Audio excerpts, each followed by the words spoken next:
وأشهد أن محمدا عبده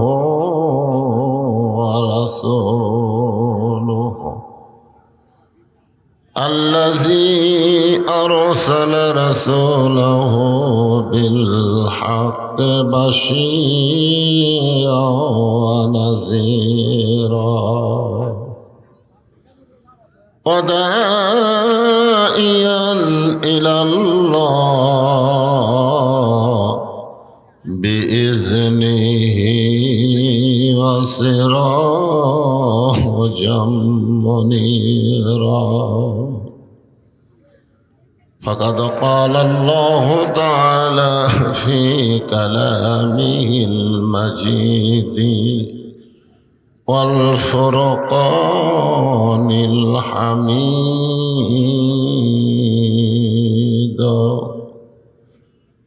জবান খুলে সকলে পড়েন আউযু বিল্লাহি মিনাশ শাইতানির রাজিম বিসমিল্লাহির রহমানির রহিম ইযা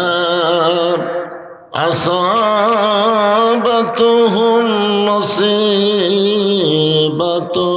قالوا إنا لله وإنا إليه راجعون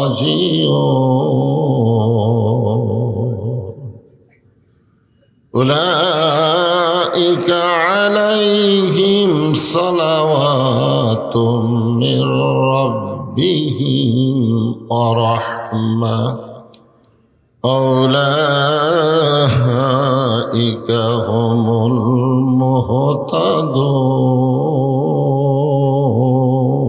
المهتدون إن الله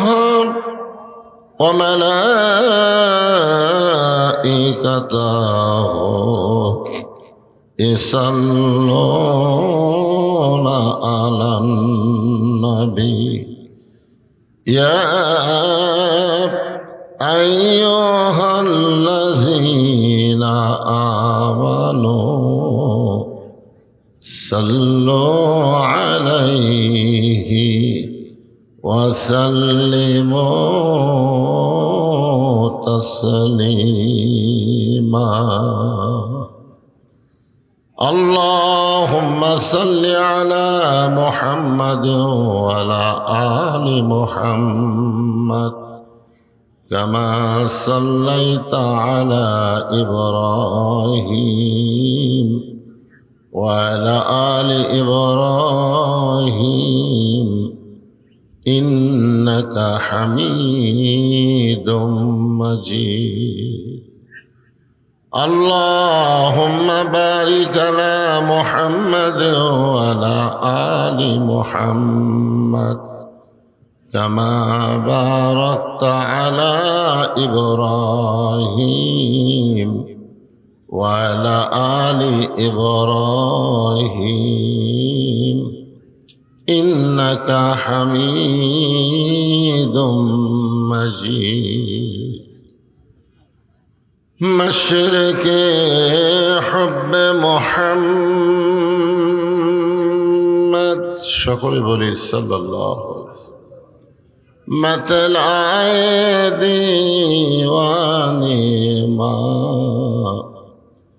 মতলায়ে খোরশিদ ইশকাস সিনায়ে সুজানে মা বলাগল উলা বিকামালিহি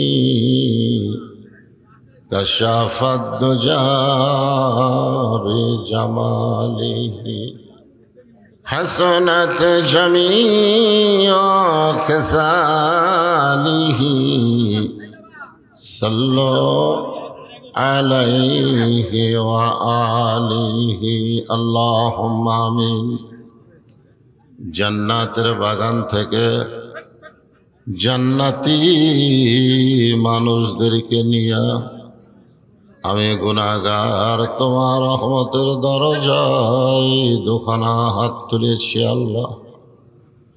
হাসরের ময়দানে জব্বার আর কাহার নামের রূপ নিয়া তুমি যখন বিচার শুরু করবে,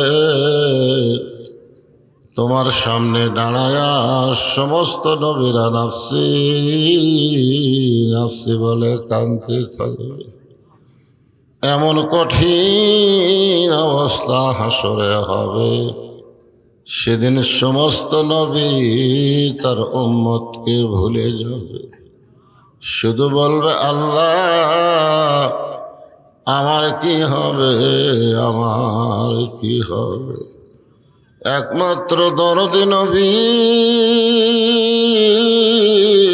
শাফাতের কান্ডাহারি ইয়া রব্বি হাবলি উম্মতি বলে সেজদায় পড়ে যাও। সেই কঠিন মুসিবতের সময় আজকের এই মাহফিলকে ওসিলা করে আমাদের সবাইকে রাসূলের উম্মতের কাতারে আল্লাহ কবুল করে নিও। সুবহান রাব্বিকা রাব্বিল ইজ্জাতি আম্মা ইয়াসিফুন ওয়া সালামুন আলাল মুরসালিন আলহামদুলিল্লাহি রাব্বিল আলামিন। লা ইলাহা ইল্লাল্লাহ।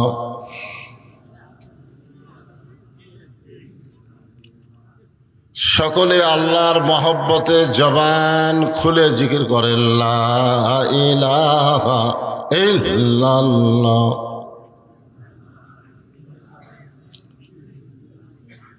চাঁদ সূরজার গ্রহ তারা আল্লাহ নামের পাগল পারা। চাঁদ সূরজার গ্রহ তারা আল্লাহ নামের পাগল পারা। আমার আল্লাহ নামের এতই দয়া,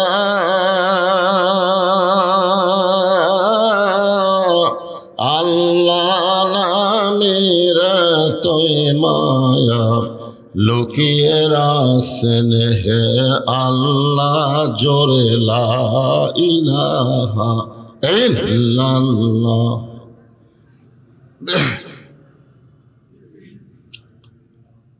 আল্লাহ রাসূল বলেছেন, কোন ব্যক্তি যদি সারা জীবন পাপ করে আর মৃত্যুর সময় এই কলেমার জিকির করতে করতে যদি মারা যায়, শুধুমাত্র কলেমার জিকির জবানে জারি থাকার কারণে আল্লাহ তার জীবনের সব গুনাহ মাফ করে দেয়।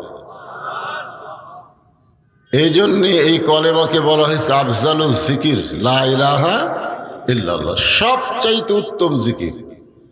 এই জিকির করতে আমাদের কোনো আপত্তি আছে? তাহলে জবান করে মহব্বতে সকলেই জিকির করি লা ইলাহা ইল্লাল্লাহ, লা ইলাহা। যার দিলে আছে আমার আল্লাহর ভয়। কার ভয়? যার মনে আছে আল্লাহর ভয়। আল্লাহ আল্লাহ সব সময়। আহার নিদেরা ভালো লাগে না এই দুনিয়া, ভালো লাগে না, ভালো লাগে শুধু আল্লাহ জোরে লা ইলাহা ইল্লাল্লাহ, লা ইলাহা ইল্লাল্লাহ, লা ইলাহা ইল্লাল্লাহ, লা ইলাহা ইল্লাল্লাহ, লা ইলাহা ইল্লাল্লাহ, লা ইলাহা। পাহাড় পর্বত নদ নদী এ নামে গায়ে নিরবধি। পাহাড় পর্বত নদ নদী এ নামে গায়ে নিরবধি। আমার আল্লাহ নামের এতই মধু,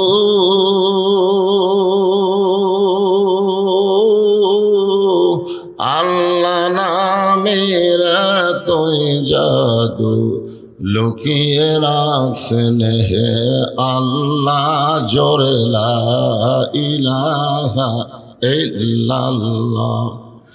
লা ইলাহা ইল্লাল্লাহ, লা ইলাহা ইল্লাল্লাহ, লা ইলাহা ইল্লাল্লাহ, লা ইলাহা ইল্লাল্লাহ, লা ইলাহা, লা ইলাহা ইল্লাল্লাহ মুহাম্মাদুর রাসূলুল্লাহ।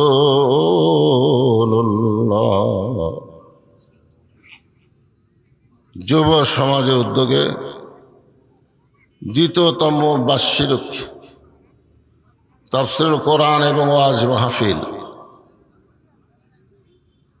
হাটনগর ময়দানে আজকের এই মাহফিল আল্লাহ তাআলা যিনাকে সম্মানিত সভাপতির আসনে কবুল করেছেন, জনাব মোহাম্মদ আব্দুল হাকিম, সম্মানিত সহসভাপতি জনাব মোহাম্মদ রুহুল আমিন,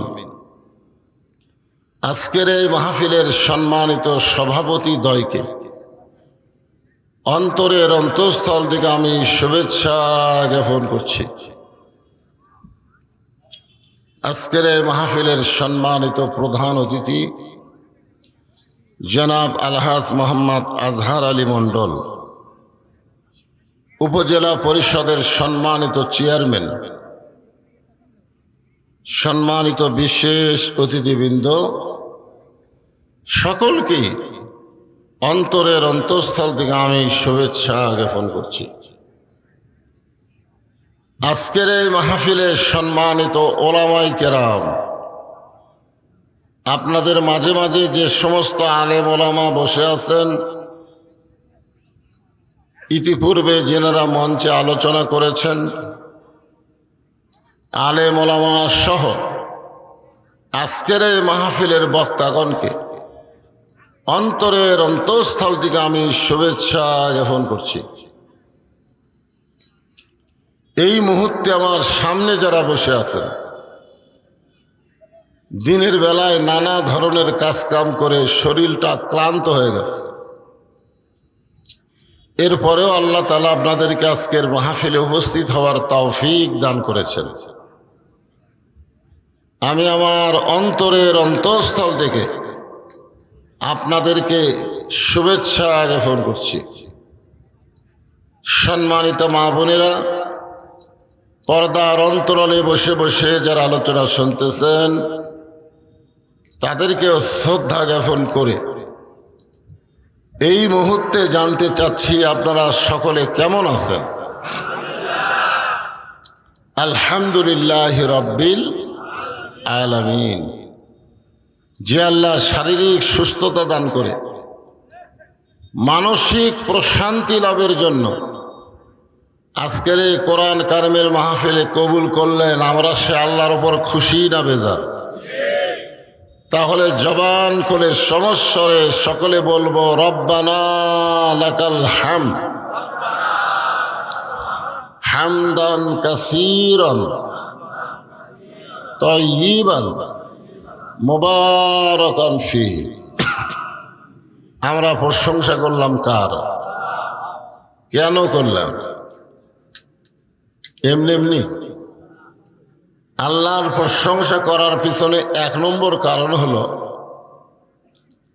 যে আমরা যখন আল্লাহর প্রশংসা করি, আল্লাহ তখন এত খুশি হয় যে সমস্ত বান্দাবান্দি আল্লাহর প্রশংসা করলো, আল্লাহ আসমান এবং জমিনের ফাঁকা জায়গাটা নেকি দিয়ে পরিপূর্ণ করে দেয়।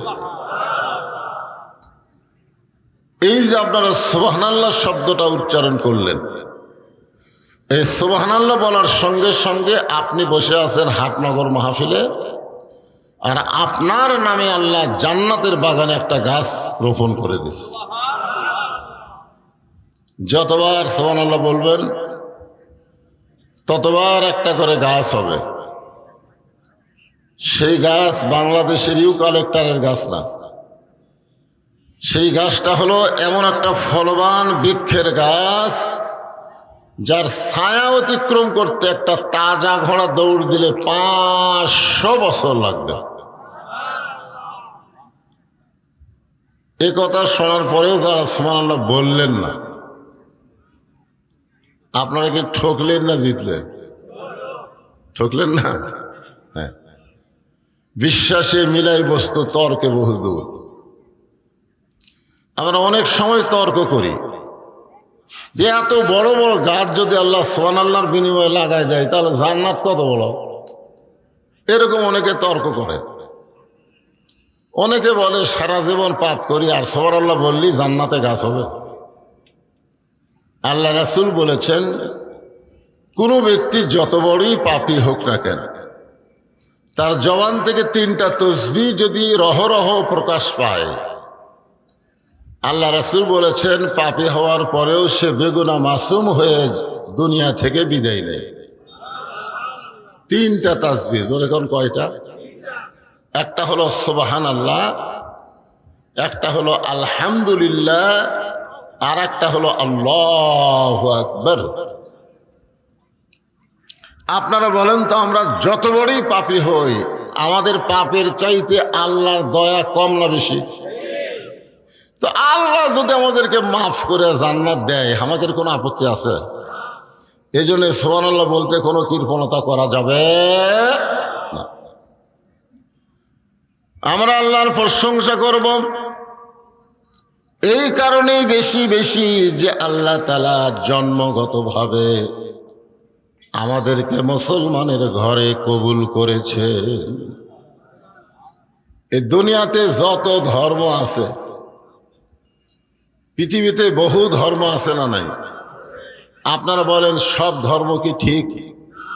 সব ধর্ম ঠিক?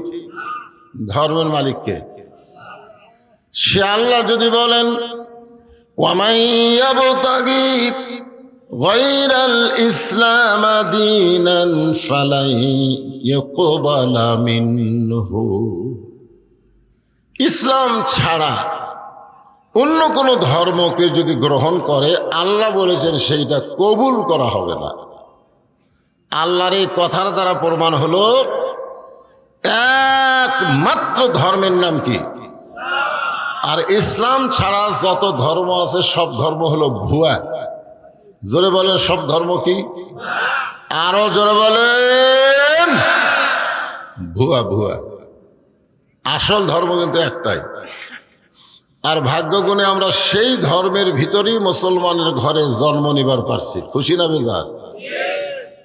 আল্লাহ ইচ্ছা করলে আমাদেরকে হিন্দুর ঘরে পাঠাবার পারতেন, আল্লাহ ইচ্ছা করলে ইহুদি খ্রিস্টানদের ঘরে আমাদের পাঠাবার পারতেন, কিন্তু আল্লাহ সেই সকল ঘরে না পাঠায়া রুহের জগতে আমাদের রুহগুলো কেমন পছন্দ করলেন, যার কারণে মুসলমানের ঘরে আমাদেরকে কবুল করেছে। এখান থেকে প্রমাণ হলো দুনিয়াতে না, রুহের জগতেই আল্লাহ আমাদেরকে পছন্দ করেছে। যেরকম ঠিক কিনা? আর যার কারণেই আমরা মুসলমানের ঘরে কবুল হয়েছি। আল্লাহর প্রশংসা করার কারণ হলো আল্লাহ শুধু মুসলমানের ঘরে আমাদেরকে কবুল করে নাই, আল্লাহ আমাদেরকে বিশ্ব নবীর উম্মাত হিসাবে কবুল করেছে। আপনারা বলেন তো, বিশ্ব নবীর উম্মত হওয়ার পারলে তাদের লাভ কি? আল্লাহ রাসূল বলেছেন, তুমি যত পাপই করো, তুমি যদি সারা জীবন পাপ করো আর মরার সময় যদি ঈমান নিয়ে মরতে পারো, আমি রাসূল ওয়াদা করতেছি তোমাকে ওকালতি করে বারিস্টারি করে আল্লাহর কাছে তোমার কাছে জেরা করে তোমাকে জান্নাতে পৌঁছায়াই দিব। এত বড় সুযোগ আল্লাহ আমাদেরকে দান করেছেন বিশ্ব নবীর উম্মত হওয়ার কারণে। খুশি না বেজার? তাহলে জবান খুলে আর একবার বলি আলহামদুলিল্লাহ। আল্লাহর প্রশংসা করার কারণ হলো আপনারা যে কোরআন থেকে তাফসীর শুনবেন, যে কোরআন থেকে আপনারা আলোচনা শুনবেন, এই কোরআনকে আল্লাহ তাআলা আমাদের জন্য হেদায়েত স্বরূপ দান করেছে। হেদায়েত মানে কি? হেদায়েত মানে বোঝেন না? হেদায়েত মানে জীবন ব্যবস্থা। আপনারা বলেন এ কোরআনের মধ্যে সব কিছু আছে না নাই? এই জন্যে কোরআনের প্রথমেই আল্লাহ বললেন জালিকাল কিতাবু লা রাইবা ফীহি হুদাল্লিল। হুদাল্লিলের পরে কি হবে? সবাই কন না কেন? আয়াত তো কমন আয়াত। এই মুত্তাকিন বলার পিছনে ওয়াজ আছে, এই জন্য সবাই বলেন জালিকাল কিতাবু লা রাইবা ফীহি হুদাল্লিল মুত্তাকিন। আল্লাহ যদি বলতো হুদাল্লিল নাস, কিন্তু আল্লাহ হুদাল্লিল নাস না বলে মুত্তাকিন বলার পিছনে কারণ হলো আবু জেহেল কোরআন শুনেছে কিন্তু কোরআনকে গ্রহণ করেনি। আজ আমাদের বাংলাদেশে অনেকে আবু জেহেলের গোষ্ঠী ঘন্টার পর ঘন্টা কোরআন শোনে কিন্তু কোরআনকে গ্রহণ করে না। ঠিক কিনা বলেন? আপনারা বলেন তো শুধুমাত্র কোরআন শোনার জন্যে আল্লাহকে এই দুনিয়াতে কোরআন পাঠাইছেন। কোরআন শুধু শুনলে হবে না, কোরআনকে বাস্তব জীবনে গ্রহণ করা লাগবে। আবু জেহেল কোরআন শুনেছে, আপনারা তো আমার সামনে বসে কোরআন শুনতেছেন। আবু জেহেল নবীর সামনে বসে কোনোদিন কোরআন শোনার সাহস পায়নি। নবী যখন রাতের বেলা কোরআন পড়তেন, আবু জেহেল সুরের মতন চুপি চুপি ঘরের বাহির থেকে কোরআন শরীফ শুনতেন, আর সকালবেলা এসে কোরআনের পক্ষে রেজাল্ট দিতেন। এত সুন্দর কোরআনের বাণী, রাতটা কোন দিক দিয়ে গেল আমি বুঝবারই পারিনি। সুবহানাল্লাহ কন্যা গান। আপনারা বলেন তো আবু জেহেল কথা কি খারাপ কইছে? খারাপ কইছে? এত সুন্দর কোরআনের বাণী, রাতটা কোন দিক দিয়ে গেল আমি বুঝবারই পারিনি। আবু সুফিয়ান বলেন নেতা, যেই কোরআন শুনতে রাত কোন দিক দিয়ে গেল বোঝা যায় না, সেই কোরআনকে যদি আমরা গ্রহণ করি তাহলে অসুবিধা কোন জায়গায়? শুনতেই যদি এত ভালো লাগে, সে কোরআনকে ধরলে অসুবিধা কোন জায়গায়? কথাটার মধ্যে গুরুত্ব আছে না নাই? শুনতে রাত কোন দিক দিয়ে গেল বোঝা যায় না, সেই কোরআনকে গ্রহণ করলে আমাদের অসুবিধা কোন জায়গায়?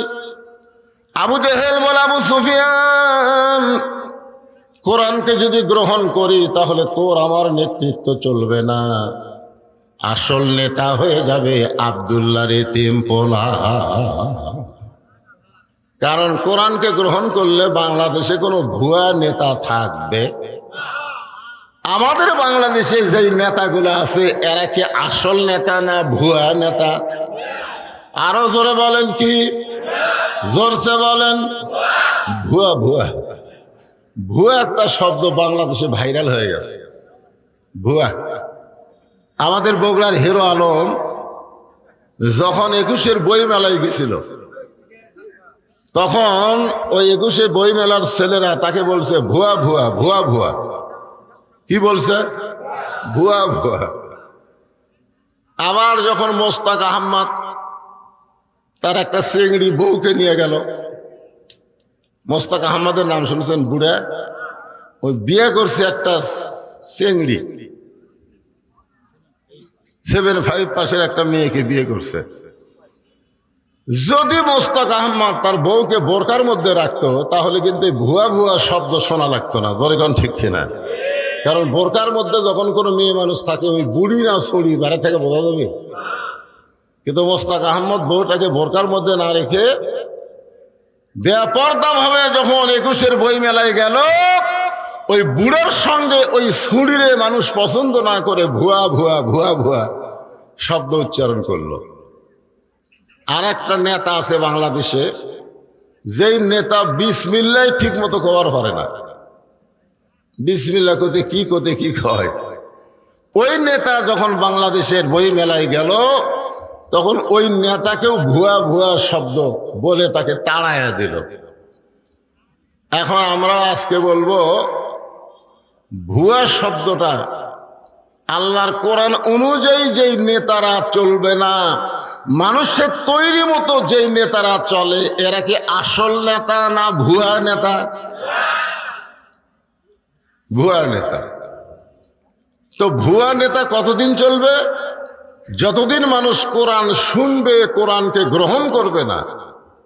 মানুষ যখন কোরআনকে গ্রহণ করবে, তখন বাংলার জমিনে আর কোনো ভুয়া নেতা চলবে না। জনগণ কথা ঠিক কি না? কারণ আল্লাহ কোরআনে বলেছেন সামিনা ওয়া তাআনা। শুধু শুনলে হবে না, এইটাকে গ্রহণ করা লাগবে। আগে এখানে গান হতো, আমি শুনলাম যে এই ফিল্ডটা আগে গান হতো, কনসার্ট হতো, কিন্তু ছেলেরা সেইটা বাদ দিয়ে এই তাফসিরুল কোরআন মাহফিল করেছে। এতে কি আপনারা খুশি না বেজার?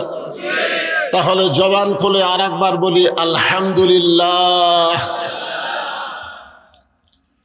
এখন যেই ছেলেরা ফিল করতেছে, ওই ছেলেদের 1 নম্বর শর্ত হলো শুধু কোরআনের মাহফিল করলে হবে না, আল্লাহর কোরআনকে বাস্তবে গ্রহণ করা লাগবে। আপনারা বলেন তো, এই কোরআনকে গ্রহণ করতে গেলে 1 নম্বর শর্ত কি? না, নামাজকে হবে। এই কোরআনকে গ্রহণ করতে গেলে, কোরআনকে ধরতে গেলে 1 নম্বর শর্ত হলো লা ইয়ামাসসুহু ইল্লাল মুতাহহারুন। তুমি ততক্ষণ পর্যন্ত কোরআন শরীফ স্পর্শ করতে পারবা না যতক্ষণ তুমি পবিত্র না হবা। তাহলে যেই কোরআনকে ধরতে পবিত্র হওয়া লাগে, সেই কোরআনকে মানুষ যখন গ্রহণ করবে, ওই মানুষটা তখন কেমন মানুষ হবে? আবু জেহেল কোরআনকে শুনেছে, গ্রহণ করে নাই, আর হযরত আবু বকর শুধু কোরআন শোনে নাই, কোরআনকে গ্রহণ করেছে। জোরে কোন কথা ঠিক কিনা? কাফেরদের মধ্যে 1 নম্বর হলো আবু জেহেল, আর মুসলমানের মধ্যে 1 নম্বর হলো আবু বকর। এখান থেকে প্রমাণ হয়ে গেল শুধু কোরআন শুনলে হবে না, বাস্তবে কোরআনকে গ্রহণ করা লাগবে। আমার সামনে যে হাজার হাজার আল্লাহর বান্দারা বসে আছেন, আপনারা বলেন আপনারা কি আবু জেহেল হবেন না আবু বকর হবেন? আবু বকর হবেন। তাহলে আবু বকর হবার গেলে কোরআনকে শুধু শুনলে হবে না, এই কোরআনকে বাস্তবে গ্রহণ করা লাগবে। এই কোরআনকে গ্রহণ করার জন্যে পৃথিবীর সবচাইতে খারাপ মানুষ, যিনি নাঙ্গা তরবারি নিয়ে নবীকে হত্যা করতে গেছিল, এই কোরআনকে গ্রহণ করার কারণে আল্লাহ তাকে বাংলাদেশের মতন 96টা দেশের খলিফা বানায়া দিল। সবচাইতে খারাপ আবু জেহেল কিন্তু নবীকে মারার পরিকল্পনা করছে, কিন্তু উমর ফারুক নবীকে মারার পরিকল্পনা করে নাই, ডাইরেক্ট মারার জন্য অস্ত্র ধারণ করেছে। জোরেখান কথা ঠিক কিনা? তাহলে হিসাব করে দেখা যায় ইসলাম গ্রহণ করার আগে আবু জেহেল চাইতে উমর ফারুক বেশি খারাপ ছিল, ঠিক কিনা বলেন? কিন্তু আবু জেহেল শুধু কোরআন শুনেছে বলে আবু জেহেলই থাকছে, কিন্তু উমর ফারুক নবীকে হত্যা করার পরিকল্পনা করার পরেও শুধু কোরআনকে গ্রহণ করার কারণে আল্লাহ তাকে অর্ধ পৃথিবীর খলিফা বানায়া দিছে। আল্লাহর কোরআনকে গ্রহণ করার পরে হযরত উমর যখন অর্ধ পৃথিবীর খলিফা, তখন উমর ফারুকের অহংকার কেমন? আজকে আমাদের উপজেলা চেয়ারম্যান, এমপি সাহেব, মন্ত্রী সাহেব, এদের যা মশান ভাই, জোরেখান কথা ঠিক কিনা? সেই হিসাবে হযরত উমরের তো একটা অহংকার থাকার কথা, যে বাংলাদেশের মতন 96টা দেশের খলিফা আমি, আমার একটা মশান নাই। আমি কি হনু রে? আল্লাহর কোরআনকে গ্রহণ করার কারণে হযরত উমরের চরিত্রটা এমন হলো যে জুমার দিনে তিনি খুতবা দিচ্ছেন হাজার হাজার সাহাবীদের সামনে। এমন সময় মাঝখান থেকে এক সাহাবী দাঁড়িয়ে বলতেছে, ইয়া আমির আল মুমিনিন, আপনার খুতবা আমরা শুনবো না। যে বলছে আপনার খুতবা শুনবো না, উমর ফারুক দ্বিতীয় কোনো কথা বলে নাই, চোখের পানি বের করে বলতেছে, ভাই আমার খুতবা না শোনার পিছনে কারণ কি? এখনকার কোন এমপি যদি মঞ্চে ভাষণ দিবার আসে, আর কোনো লোক যদি দাঁড়িয়ে বলে, এমপি সাহেব আপনার ভাষণ আমরা শুনবো না, কারণ ভোটের আগে আপনি যেইভাবে মানুষের কাছে আসেন, ভোটের পরে আর আপনার চোপা দেখা যায় না।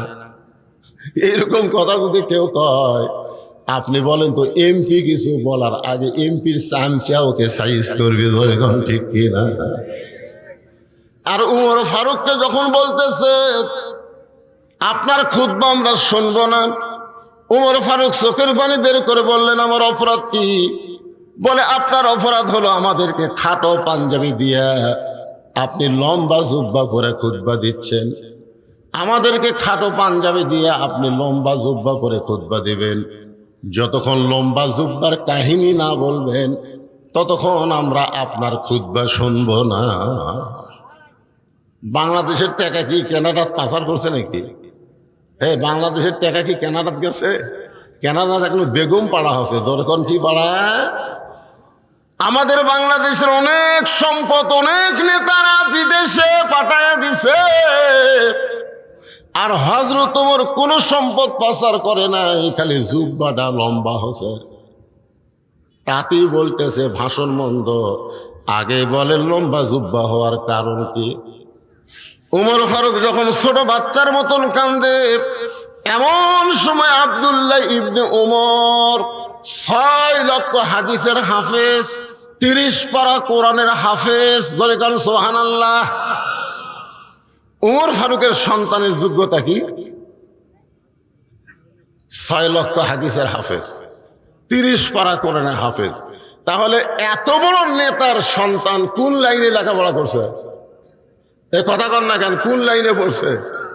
আর হামাকের নেতার ছেলেরা, হ্যাঁ,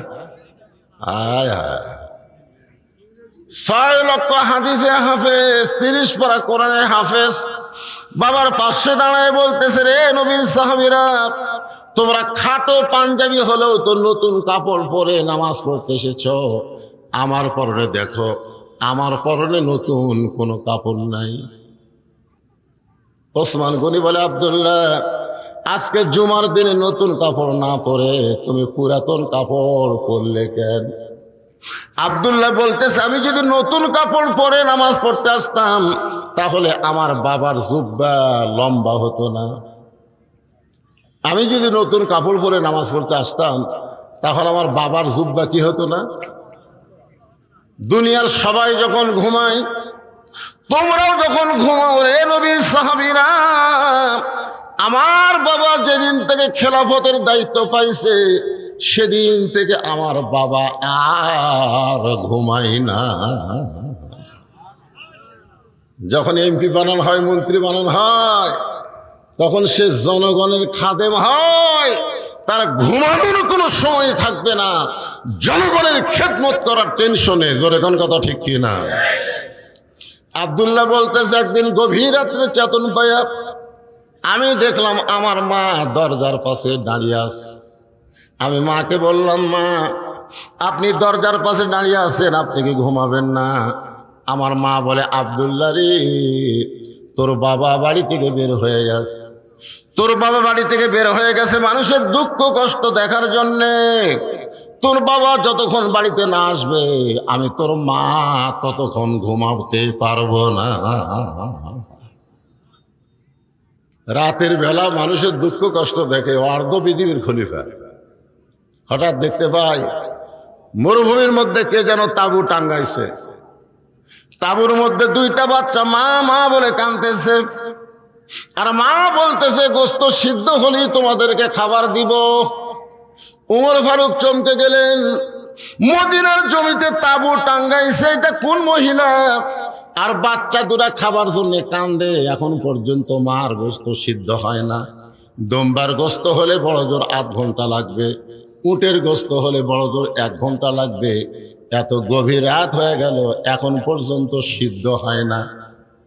ওমর ফারুক তাঁবুর নিকটে গিয়ে লোকমা দিয়ে বললেন, মা তুমি কেমন মা? তোমার কলিজাত কি দয়া নাই?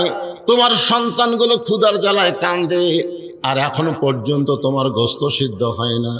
মেয়েটা বলে, পথিক রে, বর্তমানে যেই বিপদে পড়েছি, আমার আল্লাহ আমার খোঁজ নেয় না। মানে একটু বিরক্ত হয়ে গেছে। দরকার কি হয়ে গেছে? বর্তমানে আমি যেই পজিশনে পড়েছি, আমার আল্লাহ আমার খোঁজ নেয় না। উমর ফারুক বলে, মা তুমি কি বলতে চাও? মেয়েটা বলতেছে, আমার বাড়ি হলো ইয়ামিন দেশে। আমি গতকাল বিকালবেলা উমর ফারুকের দরবারে যাবার চাইছিলাম, কিন্তু এত মানুষের ভিড়, আমি উমরের দরবারে যাবার পারি নাই। আমি মনে মনে সিদ্ধান্ত নিয়েছি, আজকে রাত কোনো মতে কাটাইয়া দিয়া আগামীকাল সকালবেলায় উমরের দরবারে যাব। কিন্তু আমার 2টা সন্তানের পেটে এত খিদা লাগছে, ওরা খালি বারবার খাওয়ার জন্য কান্দে। আমি ওদের সান্ত্বনা দেওয়ার জন্যে পাতিলের মধ্যে পানি আর পাথর দিয়ে নিচে আগুন লাগাইয়া বলতেছি, গোস্ত সিদ্ধ হলেই তোমাদের খাবার দেব। আমি মনে করেছিলাম এই গোস্ত সিদ্ধ হওয়ার কথা শুনে এক সময় আমার 2টা সন্তান ঘুমায় যাবে, কিন্তু এদের পেটে এত ক্ষুধা, ওরা ঘুমাবার পারতেছে না। আমার মনে হয় আজকে রাত আমার সন্তান 2টা ক্ষুধার জ্বালায় বাঁচবে না। সঙ্গে সঙ্গে হযরত ওমর বললেন, মা আর কষ্ট করো না, একটু ধৈর্য ধারণ করো। মাকে একটু ধৈর্য ধারণ করার কথা বলে অর্ধ পৃথিবীর খলিফা পাগলের মতন বাইতুল মালের দরজায় এসে ডাক দিলেন, আসলাম তাড়াতাড়ি খাবার 1 বস্তা আমার মাথায় উঠাইয়া দে। আসলাম বলতেছি, আমির আল মুমিনিন, আমি হলাম চাকর আর আপনি হলেন খলিফা, কোথায় বস্তা নিয়ে যাওয়া লাগবে আমারে বলেন, আমি মাথায় করে নিয়ে যাব। ওমর ফারুক বলে, আসলাম রে, একজনের পাপের বোঝা আর একজন কেউ মাথায় নেবে না, দে তাড়াতাড়ি বস্তা আমার মাথায় উঠাইয়া দে। আসলাম কি করবে? উমর ফারুকের মাথায় যখন খাবার বস্তা উঠাইয়া দেয়, উমর ফারুক এত জোরে দৌড় মারে, পিছন দিক থেকে আসলাম চিল্লায় বলে, আমির আল মুমিনিন, এত জোরে দৌড় মারলে আপনি পড়ে গিয়ে আপনার কষ্ট হবে। উমর কান্দের বলে, আসলাম রে, সময় মতো যদি জাগা মতো যাবার না পারি, তাহলে জাহান্নামের আগুনকে আল্লাহ উমর পুড়াইয়া দিবে। এক দৌড়ে তাঁবুর কাছে গিয়ে বললেন, মা বস্তার মধ্যে খাবার আছে, রুটি আর হালুয়া তৈরি করো। মা রুটি হালু তৈরি করে ওই উমর ফারুকের হাতে যখন দেয়, উমর ফারুক 2টা সন্তানকে 2 উরাতের উপরে নিয়ে রুটি হালুয়া যখন মুখে দেয়, 2 বাচ্চা উমর ফারুকের চেহারা দিকে ফ্যাল ফ্যাল করে তাকায় থাকে। বাবা মারা গেছে, বাবার দরদ আমরা কোনোদিন পাই নাই, আমরা এতিম সন্তান, তোমার এত দরদ পাইছি গো, তুমি কে? তোমার পরিচয় কি? উমর ফারুক 2 হাত করে বলতেছে, আল্লাহ এ অধমকে জাহান্নামের আগুন থেকে তুমি বাঁচায়া দাও। মা বলতেছে, কে গো পতি, জাহান্নামের আগুন থেকে বাঁচার জন্য তুমি কেন কাঁদতেছো? আমি জানি মানুষ ভালো, কিন্তু জীবনে ভালো মানুষকে আমি চোখে দেখি নাই। আজকে একজন ভালো মানুষকে দেখলাম। ওমরকে যদি আল্লাহ মদিনার খলিফা না বানায়া তোমারে যদি মদিনার খলিফা দিত, তাহলে আল্লাহর মদিনা যেন দুনিয়ার জান্নাত হয়ে যেত। আব্দুল্লাহ বলে, সাহাবীরা রে, আমার বাবার লম্বা জুব্বা দেখে তোমরা লোকমা দিয়া খুতবা বন্ধ করেছো। আমার পরনে তাকায় দেখো, আমার পরনে লম্বা, আমার পরে নতুন কোনো কাপড় নাই। আমি আব্দুল্লাহ যখন ঘুমাইয়াছিলাম, আমার বাবা চুপি চুপি আমার দরজায় গিয়ে ডাকতেছে, আব্দুল্লাহ আব্দুল্লাহ আব্দুল্লাহ। আমি আব্দুল্লাহ চমকে গিয়ে দরজা খুলে দেখলাম বাবার হাতে নতুন একটা কাপড়। আমি খুশি হয়ে বললাম, নেতার বেটা হয়ে লাভ আছে। নেতার বেটা হয়ে কি আছে? লাভ আছে। বাইতুল মাল থেকে একটা কাপড় আমাকে দেওয়া হয়েছে, আর গভীর রাত্রে আর একটা কাপড় আপনি আমাকে দিবে রাইছেন। নেতার বেটা না, R15 চালায়, জোরে কোন কি 5 চালায়। নেতার বেটা হয়ে লাভ আছে, বাইতুল মাল থেকে আমার এক টুকরা কাপড় দিছে, আবার গভীর রাত্রে আমাকে আর একটা দিবার আইছেন। সঙ্গে সঙ্গে ওমর ফারুক আল্লাহর কোরআন থেকে তেলাওয়াত করলেন, ইন্নাল্লাহা ইয়ামুরুকুম আন তুআদ্দুল আমানাতি ইলা আহলিহা ওয়া ইযা হাকামতুম বাইনান নাস আন তাহকুমু বিল আদল। সবাই আল্লাহু আকবার কর না কেন? বাংলাদেশে কিছু বড় বড় দল আছে, এরা আল্লাহু আকবার কোয়ার চায় না। ওদের মিছিলে বহু স্লোগান আছে, কেউ যদি ভুল করে আল্লাহু আকবার কয় ঘাট ধরে বের করে দিবি, জোরে কোন ঠিক কিনা? কেন হামাকের দলত তো আল্লাহু আকবার নাই, তুই আল্লাহু আকবার কোথায় পেলি? তা আপনাদের কি সেই দলের মানুষকে ভাই? আল্লাহু আকবার কোথায়? কোরআনের তেলাওয়াত শুনলে আল্লাহ বলেছেন যাদাতুহুম ঈমানান, আল্লাহ তার ঈমান বাড়ায় দেয়। আর ঈমান বাড়ানোর লক্ষণ হলো চুপ করে থাকা না, বাতিলের বিরুদ্ধে তাকবীর দেওয়া। জোরে বলেন কথা ঠিক কিনা? আপনি জানেন মুসলমানের সবচাইতে বড় শক্তি হলো তাকবীর। সবচাইতে বড় শক্তির নাম কি? তাকবীর। তাকবীর দিলে আল্লাহ খুশি হয়, শয়তান বাতাস ছাড়তে ছাড়তে পালায় যায়। এতগুলো মানুষ একটা গলা খাখারে দেখে তাকবীর দেন তো দেখি। আল্লাহ যাই তাকবীর দিবে না, মরার আগে তার জবান বন্ধ হয়ে যায়। আল্লাহ লিল্লাহি তাকবীর। ওমর ফারুক আব্দুল্লাহর সামনে যে আয়াতটা তেলাওয়াত করলেন, এই আয়াতের বাংলা অর্থ বোঝেন? বোঝেন নাই? আমি বোঝানোর জন্য বলতেছি, 6 বছর ধরে আম বাগানের চাষ করছে। কয় বছর? জ্যৈষ্ঠী মাসে দেখতে গেছে আম পাকছে কিনা, যা দেখে গাছের ডালে বসে ছোট্ট একটা বাচ্চা আম পাড়তেছে আর ব্যাগের মধ্যে তুলতেছে। বাগানের মালিক রাগ করে কয়, আমি খাইনি, আমার পরিবারের কেউ খাই নাই, আর তুই আমার গাছে চলে আম পাড়তেছিস, তোর বাপকে গিয়ে বিচার দেবো রে। সেটা খালি মুসকি মুসকি হাসে। বাগানের মালিক বলে, হাসিস কেন রে? তোর বাপক যা বিচার দেবো। ছেলে বলতেছে, আমার বাপক কোথায় খুঁজবার যাবেন, আমার বাবাও আর এক গাছে চড়ছে। বাগানের মালিক তাকায় দেখে ওর বাপ খালি আম পাড়ে আর বস্তা ভরায়, গাছের নিচে বসে কান্দের বলে, আল্লাহ বিচার দিব কার কাছে? বেটাও চোর, বাপও চোর। আজকে আমাদের বাংলাদেশের অবস্থা হয়েছে তাই, আলেমদের বিচার হয়, জালেমদের কোনো বিচার হয় না। ধরে কোন কথা ঠিক কিনা? বিচারের নামে প্রহসন চলতেছে।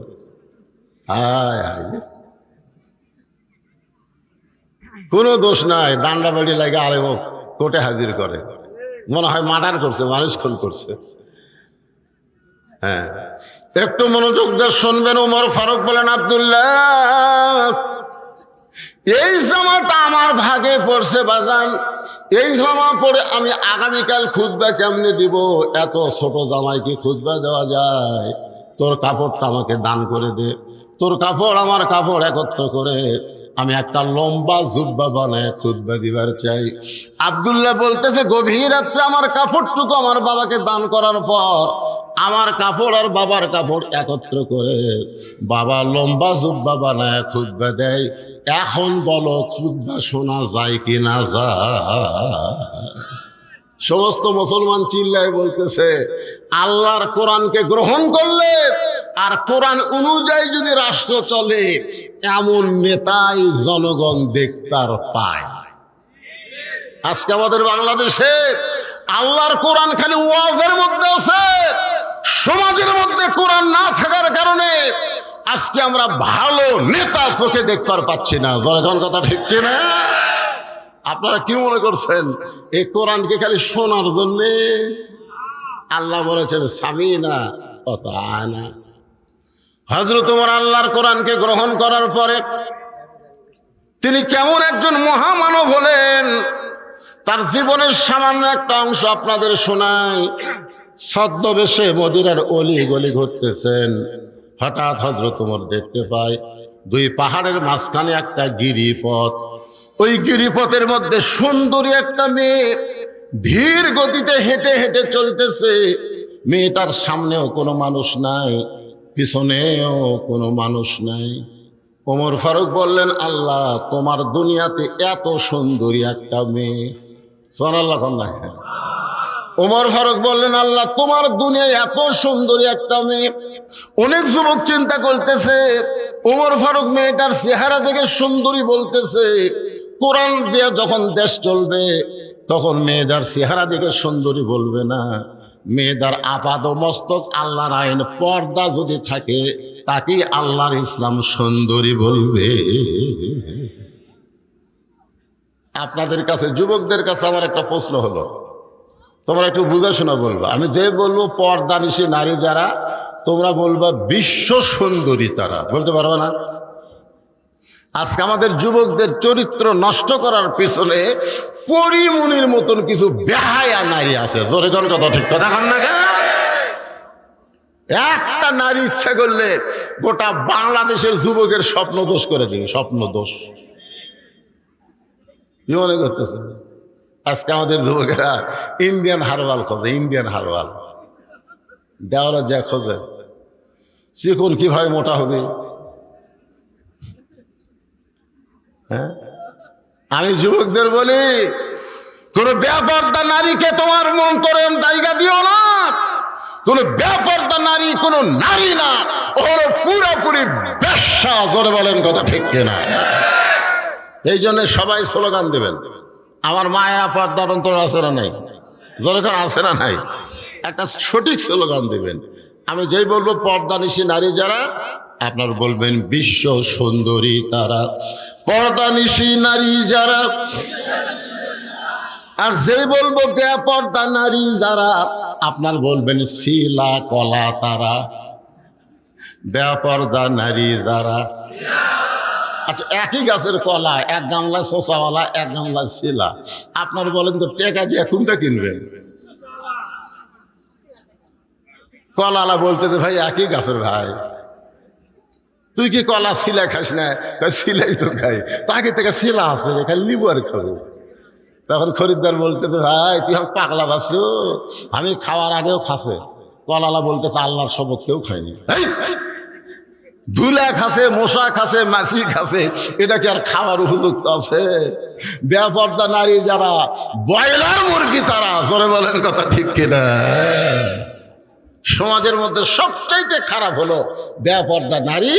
আমাদের যুবকদের চরিত্র নষ্ট করতেছে। ওমর ফারুক যে মেয়েটাকে দেখলেন পর্দানিশী সুন্দরী, মেয়েটার নিকটে গিয়ে বললেন, মা এই দুই পাহাড়ের মাঝখানে তুমি ঘুরতেছো একা একা, তোমার সামনেও কোনো মানুষ নাই, পিছনেও কোনো মানুষ নাই, তোমার অন্তরে কি ভয় ডর লাগতেছে না? সঙ্গে সঙ্গে মেয়েটা বলে, পথিক তুমি কি হযরত উমরকে চেনো? সুবহানাল্লাহ কবেন না? মেয়েটা কাকে বলতেছে? হযরত উমরকে বলতেছে, পথিক তুমি কি হযরত উমরকে চেনো? যেদিন উমর আল্লাহর আইন দিয়ে রাষ্ট্র চালায়, সেদিন থেকে পৃথিবীর এক প্রান্ত থেকে আর একটা প্রান্তে একটা মহিলা যাবে, ওই মহিলার কলিজায় কেবলমাত্র একমাত্র ভয় থাকবে কার? ইন্নামাল মুমিনুনা আল্লাযীনা ইযা যুকিরাল্লাহু ওয়াজিলাত কুলুবুহুম ওয়া ইযা তুলিয়াত আলাইহিম আয়াতুহু যাদাতুহুম ঈমানা ওয়া আলা রাব্বিহিম ইয়াতাওয়াক্কালুন।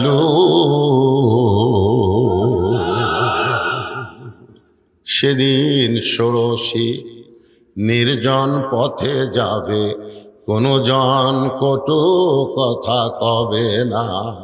পথে আর প্রান্তরে সম্পদের মোহে পড়ে খুন আর হাসানি হবে না। সবাই বলেন যদি মেনে চলি কোরআন। জবান খুলে বলেন যদি মেনে চলি কোরআন আর রাসূলের বিধান, সকলেই শান্তিতে থাকবে বাংলার আকাশে। কলেমার পতাকা যেদিন দুলবে। কে রে যুবক রে, মোবাইল মারতেছে রে। এরা যা হসে ভাই, এরকম বসবার গেলে ওরা সরা যায়। স্বয়ং জিবরাইল এসেও যদি ওয়াজ করে, এই যুবকগুলোকে ভালো করা যাবে না। কারণ বর্তমান যুবকদেরকে ওয়াজ দিয়ে ভালো করা যাবে না। যুবকদেরকে ভালো করতে গেলে আল্লাহর কোরআনের সমাজ লাগবে। জোরে কোন কথা ঠিক কিনা? আল্লাহ কোরআনে বলেছেন, ওয়ানুনাজ্জিলু মিনাল কুরআনি মা হুয়া শিফাউ ওয়া রাহমাতুল লিল মুমিনিন। এই আয়াতের বাংলা অর্থ কি? আমি যে আয়াতে করিম না, এর বাংলা একটা অর্থ নাই। এর বাংলা অর্থ হলো সবাই গলা খাকারে দেয়। আমি যেই বলবো সব সমস্যার সমাধান, আপনার বলবেন দিতে পারে আল কোরআন, বলতে পারবেন না হয়ে যান। সব সমস্যার সমাধান আজকে বর্তমান প্রধানমন্ত্রী 564টা মসজিদ বানাচ্ছে। একজন নেতা আমাকে বলতে, হুজুর গোটা বাংলাদেশের, গোটা পৃথিবীর কোনো প্রধানমন্ত্রী এত মসজিদ বানায়নি যেটা আমাদের বাংলাদেশের প্রধানমন্ত্রী বানাইছে। আপনি প্রধানমন্ত্রীর পক্ষে একটা কথাও বলেন না কেন? আমি তখন বললাম, প্রধানমন্ত্রী 564 মসজিদ কেন, 5 লক্ষ মসজিদ বানায়ও কোনো লাভ হবে না যতক্ষণ পর্যন্ত নামাজ কায়েমের আইন তৈরি না করবে। জোরে কোন কথা ঠিক কিনা? আজকে যদি নামাজ কায়েমের আইন তৈরি হয়, ওই যুবকগুলা ঘুরঘুর করবে, ঘুরঘুর করবে। কারণ একমাত্র নামাজই পারে ইন্নাস সালাতা তানহানিল ফাহশাই ওয়াল মুনকার। একমাত্র নামাজই পারে মানুষকে যাবতীয় খারাপি থেকে বাঁচাই দিতে। আমাদের যুবকেরা যদি 5 ওয়াক্ত নামাজ পড়ে, ও জীবনে আর্জেন্টিনার পতাকা টাঙ্গাবে না, ও জীবনে ব্রাজিলের পতাকা টাঙ্গাবে না, ও কোনোদিন দরজা জানলা বন্ধ করে খারাপ ভিডিও দেখবে না। ওর ঈমান বলবে, কেউ না দেখলো আমাকে আল্লাহ দেখতেছে। জোরে কোন কথা ঠিক?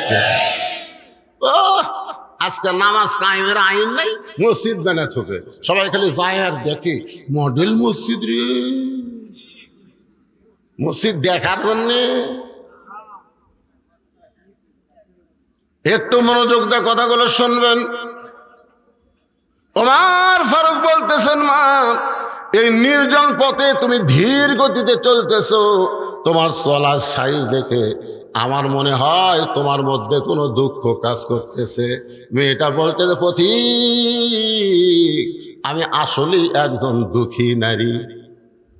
6 দিন হলে হযরত উমরকে আমি খুঁজতেছি। জোরে বলেন, কয়দিন?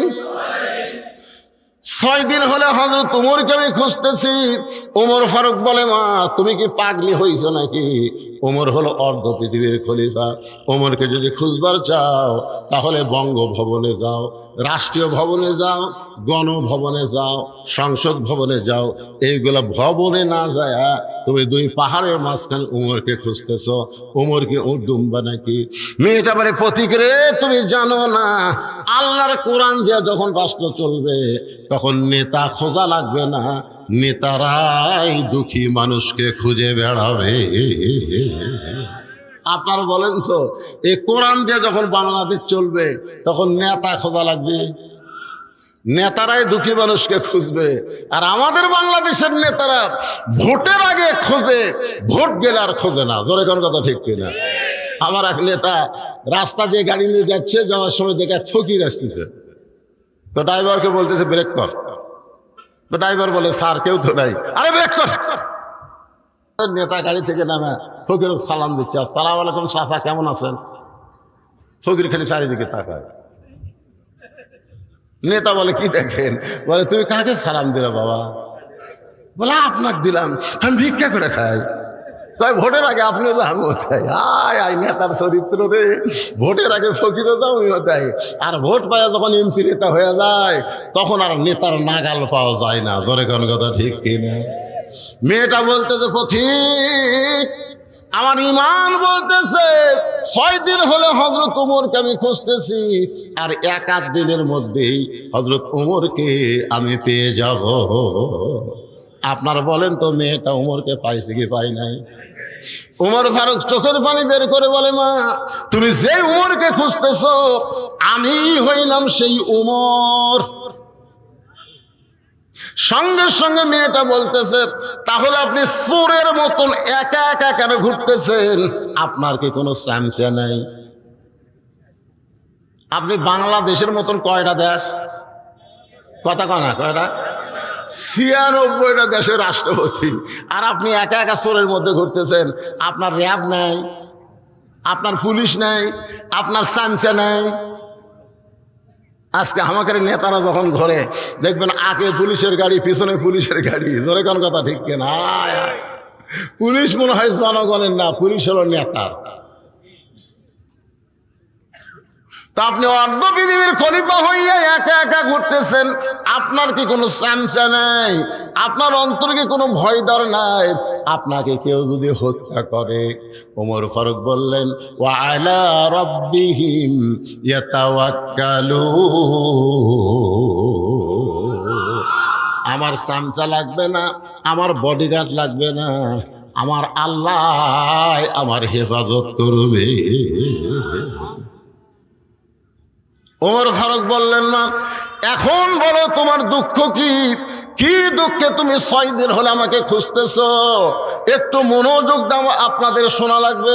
মেয়েটা বলতেছে, এই মুহূর্তে আমার জীবনের সবচাইতে বড় দুঃখ হলো 6 বছর বয়সে ঈমান গ্রহণ করেছি, শুধু ঈমান গ্রহণ করার অপরাধে 12 বছর আমাকে জেলখানায় বন্দি জীবন কাটাতে হয়েছে। আপনারা বলেন তো মেয়েটার অপরাধ কি? চুরি করছে? আমির হামজার অপরাধ কি? মামুনুল হকের অপরাধ কি? আল্লামা সাইদ হুজুরের অপরাধ কি? এই বাংলার মুসলমান কথা কর না কেন? খালি কথা না বলার কারণে দিন দিন গোস্তের দাম বাড়তেছে। ধরে কোন কথা ঠিক কিনা? গত হাটে 620 টাকাতে নিয়ে গেছে, এখন জামাই আইছে, শাশুড়ি বলতেছে আজকে 2 কেজি নিয়ে আসে। ওই চিন্তা করছে 2 কেজির দাম হবে 1240, ওই 1300 টাকা নিয়ে যায়।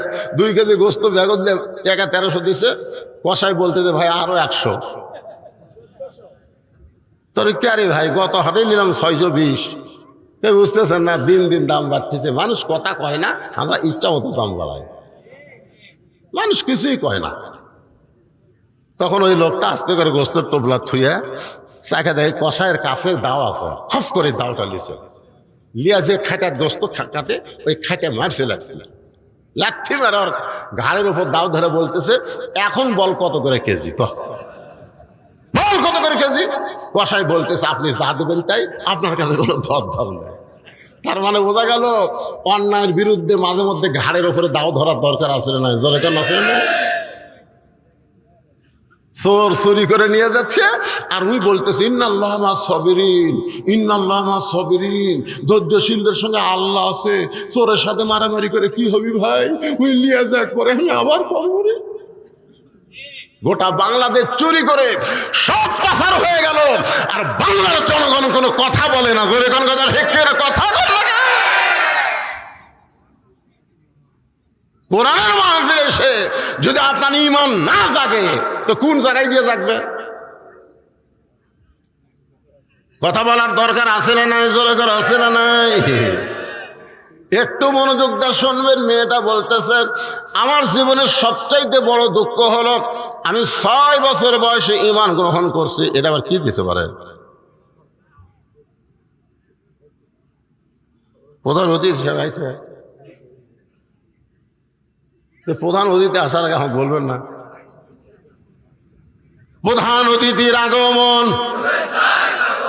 প্রধান অতিথির আগমন লিল্লাহি তাকবীর। গত টার্মেও যিনি উপজেলা চেয়ারম্যান ছিল, আল্লাহ তাআলা তুইজ্জু মান তাশা, সম্মানের মালা এইবারও তার গলাত পরায় দিছে। সেই নেতা, বর্ষিয়ান নেতা আজকে আপনাদের মঞ্চে উপস্থিত হয়েছে। উনি, আমার তো ওয়াজ এইভাবেই চলবে, অসুবিধা আছে? আপনাকে কোনো সমস্যা আছে?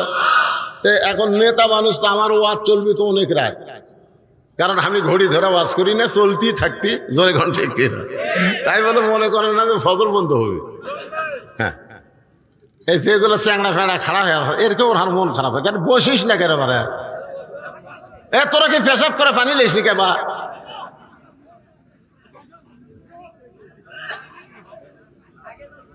আমি ঘোষণা করতেছি, ওনাকে মাইক দেন। এই মুহূর্তে আপনাদের উপজেলার সম্মানিত চেয়ারম্যান, আজকের মাহফিলের সম্মানিত প্রধান অতিথি আপনাদের সামনে শুভেচ্ছা বক্তব্য দিবেন। আপনার ধৈর্য নিয়ে তার বক্তব্য শোনার পরে আমি যেখানে স্টপ করছি এখান থেকে আবার একটা না চলবে। সমস্যা আছে? এক ধরে উঠবেন না। এই যে দুই একজন উঠছেন, না না না, কিসের এক নম্বর? সাহেব অত্যন্ত গুরুত্বপূর্ণ আলোচনা করেছেন যে সমাজের অবক্ষয়, সমাজের অবক্ষয়ের কথা বলেছেন। এখনকার ছেলেরা অনেকে মাদক আসক্ত হয়ে গেছেন। আমি বলতেছি মেয়েরা ছেলেরা মদ খাক, জিনা খাক, যা করে করুক, কিন্তু ওই ছেলেকে যদি নামাজি বানানো যায়, ধরে কারণ কি বানানো যায়? কথা আমার না, কথা আল্লাহ। আল্লাহ বলেছেন ইন্নাস সালাতা তানহানিল ফাহশাই ওয়াল মুনকার। একমাত্র নামাজই পারে মানুষকে যাবতীয় অশ্লীলতা, খারাপি থেকে বাঁচাই দিতে। বলেন সুবহানাল্লাহ। এই জন্যই তো রাসূল বলেছেন 7 বছর থেকে নামাজের তালিম দাও। কয় বছর থেকে? আর 10 বছর থেকে জোর করে নামাজ ধরাও। যদি আমাদের পরিবারের পক্ষ থেকে 7 বছর থেকে নামাজের তালিম দেওয়া হতো আর 10 বছর থেকে জোর করে যদি নামাজ ধরানো হতো, ওই ছেলে কোনোদিন মদ ধরতো না। ধরে কোনো কথা ঠিক কিনা? আর একটা কথা, চেয়ারম্যান সাহেব অত্যন্ত গুরুত্বপূর্ণ কথা বলেছেন যে এখানে তো মানুষ হেদায়েত হবে না, কারণ বক্তারাও আসে বাণিজ্যিকভাবে। বাণিজ্যিক, হ্যাঁ বাণিজ্যিক। আপনারা শোনেন, সূরা ইয়াসিনে আল্লাহ পাক বলেছেন ওমাইয়াত্তাবাউ মাল্লাস আলুকুম আজরাও ওহুম মুহতাদুন। আল্লাহ বলেছেন হেদায়েতের বাণী প্রচার করে কেউ যদি উজরত তালাশ করে সে নিজেই হেদায়েত না। এই আয়াতের তাফসীর আপনারা পড়বেন। এখানে বলা হচ্ছে যে কোনো কেউ মুসলমান হয়ে হিন্দুদের কাছে, জোরে কান কার কাছে? বিধর্মীদের কাছে কলেমার দাওয়াত দিয়া তার কাছ থেকে যদি কোনো উজরত তালাশ করে, যে ব্যক্তি কলেমার দাওয়াত দিল সে নিজেই হেদায়েত না। আপনারা বলেন আমি কি আপনাদেরকে কলেমার দাওয়াত দিবার আইছি? যখন কলেমার দাওয়াত দিবার আইছি, আপনাকে মসজিদের ইমাম সাহেব নামাজ পড়ায়, আপনারা বলেন তো সেখানে বাণিজ্যিক কারবার আছে না নাই? ইমামকে মাস গেলে বেতন দেওয়া দরকার আছে না নাই? কথা বল না কেন? আপনাদের মুয়াজ্জিন সাহেব যে আজান দেয়, ওই আজানের মধ্যে বাণিজ্যিক কারবার আছে না নাই? আজান দেওয়ার পরে মাস গেলে বেতন দেওয়া হয় কি হয় না? জোরে কোন হয় কি হয় না? আপনাদের মাদ্রাসায় যে সমস্ত হুজুররা কোরআন শরীফ পড়ায়, আপনারা বলেন তো এরা কি ফ্রি কোরআন পড়ায় না মাস গেলে হাদিয়া নেয়? তাহলে সব জায়গায় বাণিজ্যিক ব্যবস্থা থাকবে আর বক্তাদের ব্যাপারে থাকবে না। এইটা ঠিক না। বক্তারা তো কলেমার দাওয়াত দিচ্ছে না।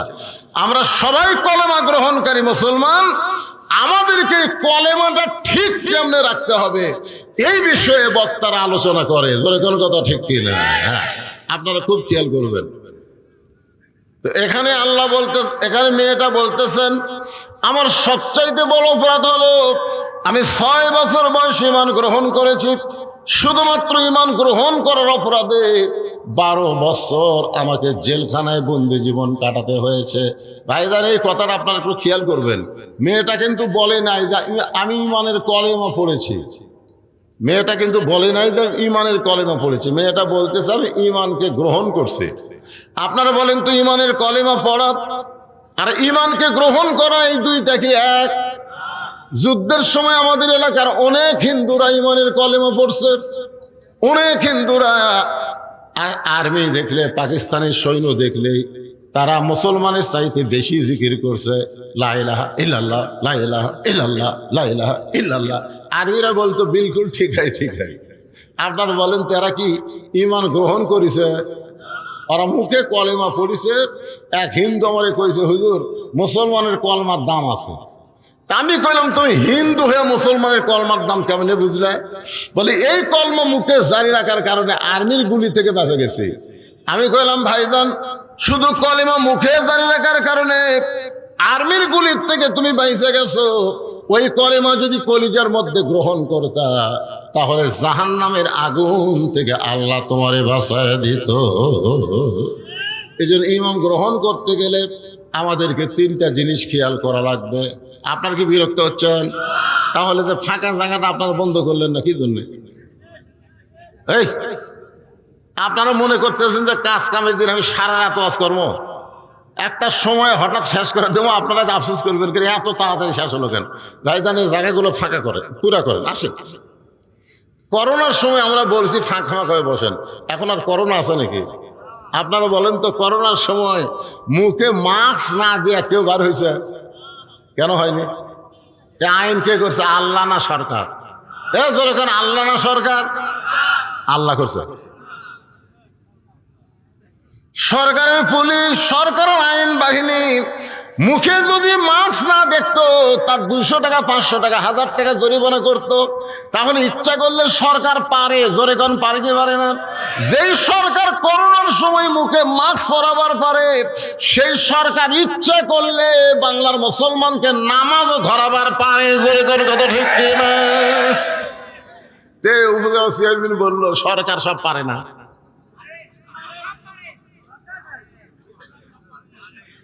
ইচ্ছা করলেই পারে, কিন্তু সরকার করবে কেন? সরকারের মধ্যেই তো নামাজ পড়ে না, জোরে কোন কথা কন না কেন?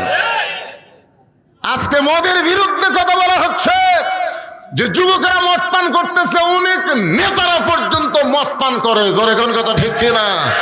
যে দেশের নেতারা মদ পান করে সেই দেশের যুবকদেরকে মদের বিরুদ্ধে কেমন বলবো? মদের বিরুদ্ধে আইন আছে না নাই? কোরআনে আইন আছে না নাই? জোরে কোন। ওমর ফারুকের ছেলে মদ পান করছিল, 5 হাত বাড়ি দিয়ে কি করছে? নাই, কোরআনে আল্লাহর আইন আছে না নাই? আমাদের যুবকেরা নামাজ না পড়লেও আইন আছে, এই যে ফ্রিজিং করলে তারও আইন আছে, সব কিছুর আইন আল্লাহর কোরআনের মধ্যে আছে। এই জন্যই তো আল্লাহ বলেছেন অনুনাজ্জিলু মিনাল কোরআনি মা হুয়া শিফাউ ওয়া রাহমাতুল লিল মুমিনিন, যার বাংলা স্লোগান হলো সব সমস্যার সমাধান দিতে পারে আল কোরআন। সব সমস্যার সমাধান আল কোরআনের আলো, ঘরে ঘরে জালো, ঘরে ঘরে না, সংসদেও না, অ্যাঙ্গেলে মার দেওয়া লাগবে। অ্যাঙ্গেলে মার হলো সব জায়গায় জালো। আপনারা বলেন সব জায়গায় যদি আপনি বলেন তার মধ্যে সংসদ আছে না নাই? এখন যদি আপনারা বলেন সংসদে জালো, তখন ওরা বলবে হুজুর ওই দলের লোক।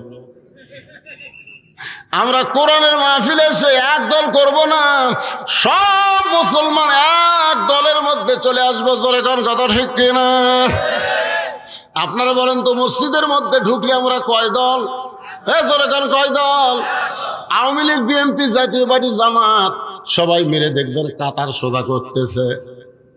আওয়ামী লীগ সরকারি দল ক্ষমতাতে আছে, ওই কাতারের থেকে 4 আঙ্গুল সামনে গেছে। কয় আঙ্গুল? তখন জামাতে ইসলাম হাত ধরে টানতেছে, লাইন হতাম। এই যে কাতারের ডাক তোর চোখত পড়ে না? আওয়ামী লীগ বলতেছে আমি খেয়াল করিনি ভাই, ও কে হাত ধরা টানতেছে ওইদিকে, ওর খেয়াল নাই, ওর খেয়াল হলো কাতারের দিকে। তার মানে বোঝা গেল মসজিদের মধ্যে যখন ঢোকে তখন আওয়ামী লীগ, বিএনপি, জাতীয় পার্টি ঢোকে না, সবাই এক কাতার হয়। আল্লাহর কোরআনের মাহফিলে যখন আমরা বসে যাব তখন আওয়ামী লীগ, বিএনপি, জাতীয় পার্টি থাকবো না, আমরা সবাই আল্লাহর দল হয়ে যাব। ঠিক আছে? মেয়েটা বলতেছে আমির আল মুমিনিন সকালবেলা 3টা করে চাবুক, বিকালবেলা 3টা করে চাবুক, আমার এমন কোনো জায়গা নাই যে জায়গায় চাবুকের আঘাত লাগে নাই। আপনি যখন রোম পারস্য দখল করলেন তখন আপনি ঘোষণা করে দিলেন মুসলমান কোন রাষ্ট্র যখন দখল করবে ওই রাষ্ট্র তখন আল্লাহর আইনে চলবে, আর আল্লাহর আইনে যখন কোনো রাষ্ট্র চলবে ওই রাষ্ট্রের মধ্যে জেলখানার কোনো দরকার হবে। আপনারা বলেন তো আল্লাহর আইন এটা কি? আল্লাহর আইন কি দেরি করে না ডাইরেক্ট? যেরকম দেরি করে না ডাইরেক্ট? Direct action. আপনি যখন রোম পারস্য দখল করলেন আমি রোমের একটা জেলখানার মধ্যে বন্দী ছিলাম, আপনি জেলখানার দরজা উন্মুক্ত করে দিলেন। আমি জেলখানার দরজা খোলা পাইয়া, কারণ আমার দাদা খ্রিস্টান, আমার বাবা খ্রিস্টান, আমার 14 গোষ্ঠী খ্রিস্টান। আমি এখন কি করব? এই দুই পাহাড়ের মাঝখানে 6 দিন হলে ঘুরতেছি। আপনার যদি দেখা যায়, আপনার কাছে এই দুঃখী মেয়েটা একটু আশ্রয় চায়। ওমর ফারুক চোখের পানি বের করে বললেন, মা, আমি তোমাকে আশ্রয় দিবার পারবো না, কারণ ইসলাম কোনোদিন কাউকে আশ্রয় দেয় না, বরং ইসলাম মানুষকে অধিকার দিয়ে দেয়। আপনারা বলেন তো, ইসলামে নারীদের অধিকার আছে না নাই? আজকে অনেক মেয়েরা বলে ইসলামে আমাদের কোনো অধিকার নেই। এই যে এখন তাসলিমা নাসরিন একটা বই লেখছে, নির্বাচিত কলম। ওই নির্বাচিত কলমের মধ্যে লেখছে আর রেজালু কাওয়ামুনা আলান নিসা, যে পুরুষরা নারীদের উপরে থাকবে। এই আয়াতটার ব্যাখ্যা করে তাসলিমা নাসরিন নাস্তিক বলেছে, এইখানে আল্লাহ তাআলা পুরুষের চাইতে নারীদের দাম কমায় দিছে, কারণ পুরুষেরা থাকবে উপরে, নারীরা থাকবে নিচে। আপনারা বলেন তো, এই আয়াতটা আল্লাহ কোন প্রেক্ষাপটে নাযিল করছে?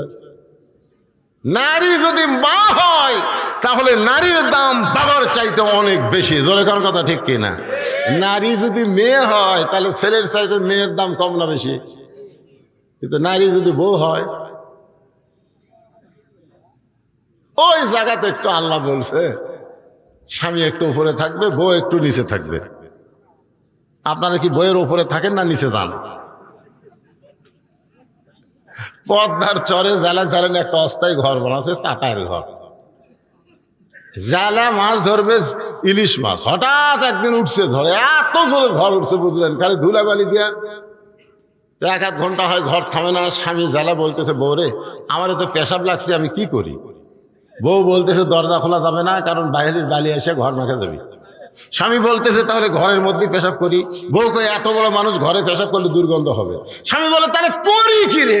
বউ বলতেছে, একটা কাম করেন, আপনি আমার কান্দর চলেন, কান্দর চড়ে ওপরে তালায় একটা শুটুং করেন, আপনার যন্ত্র মোতাবেক শুটুং করে, ওই শুটুং দিয়ে যন্ত্র বার করে পেশাব করেন।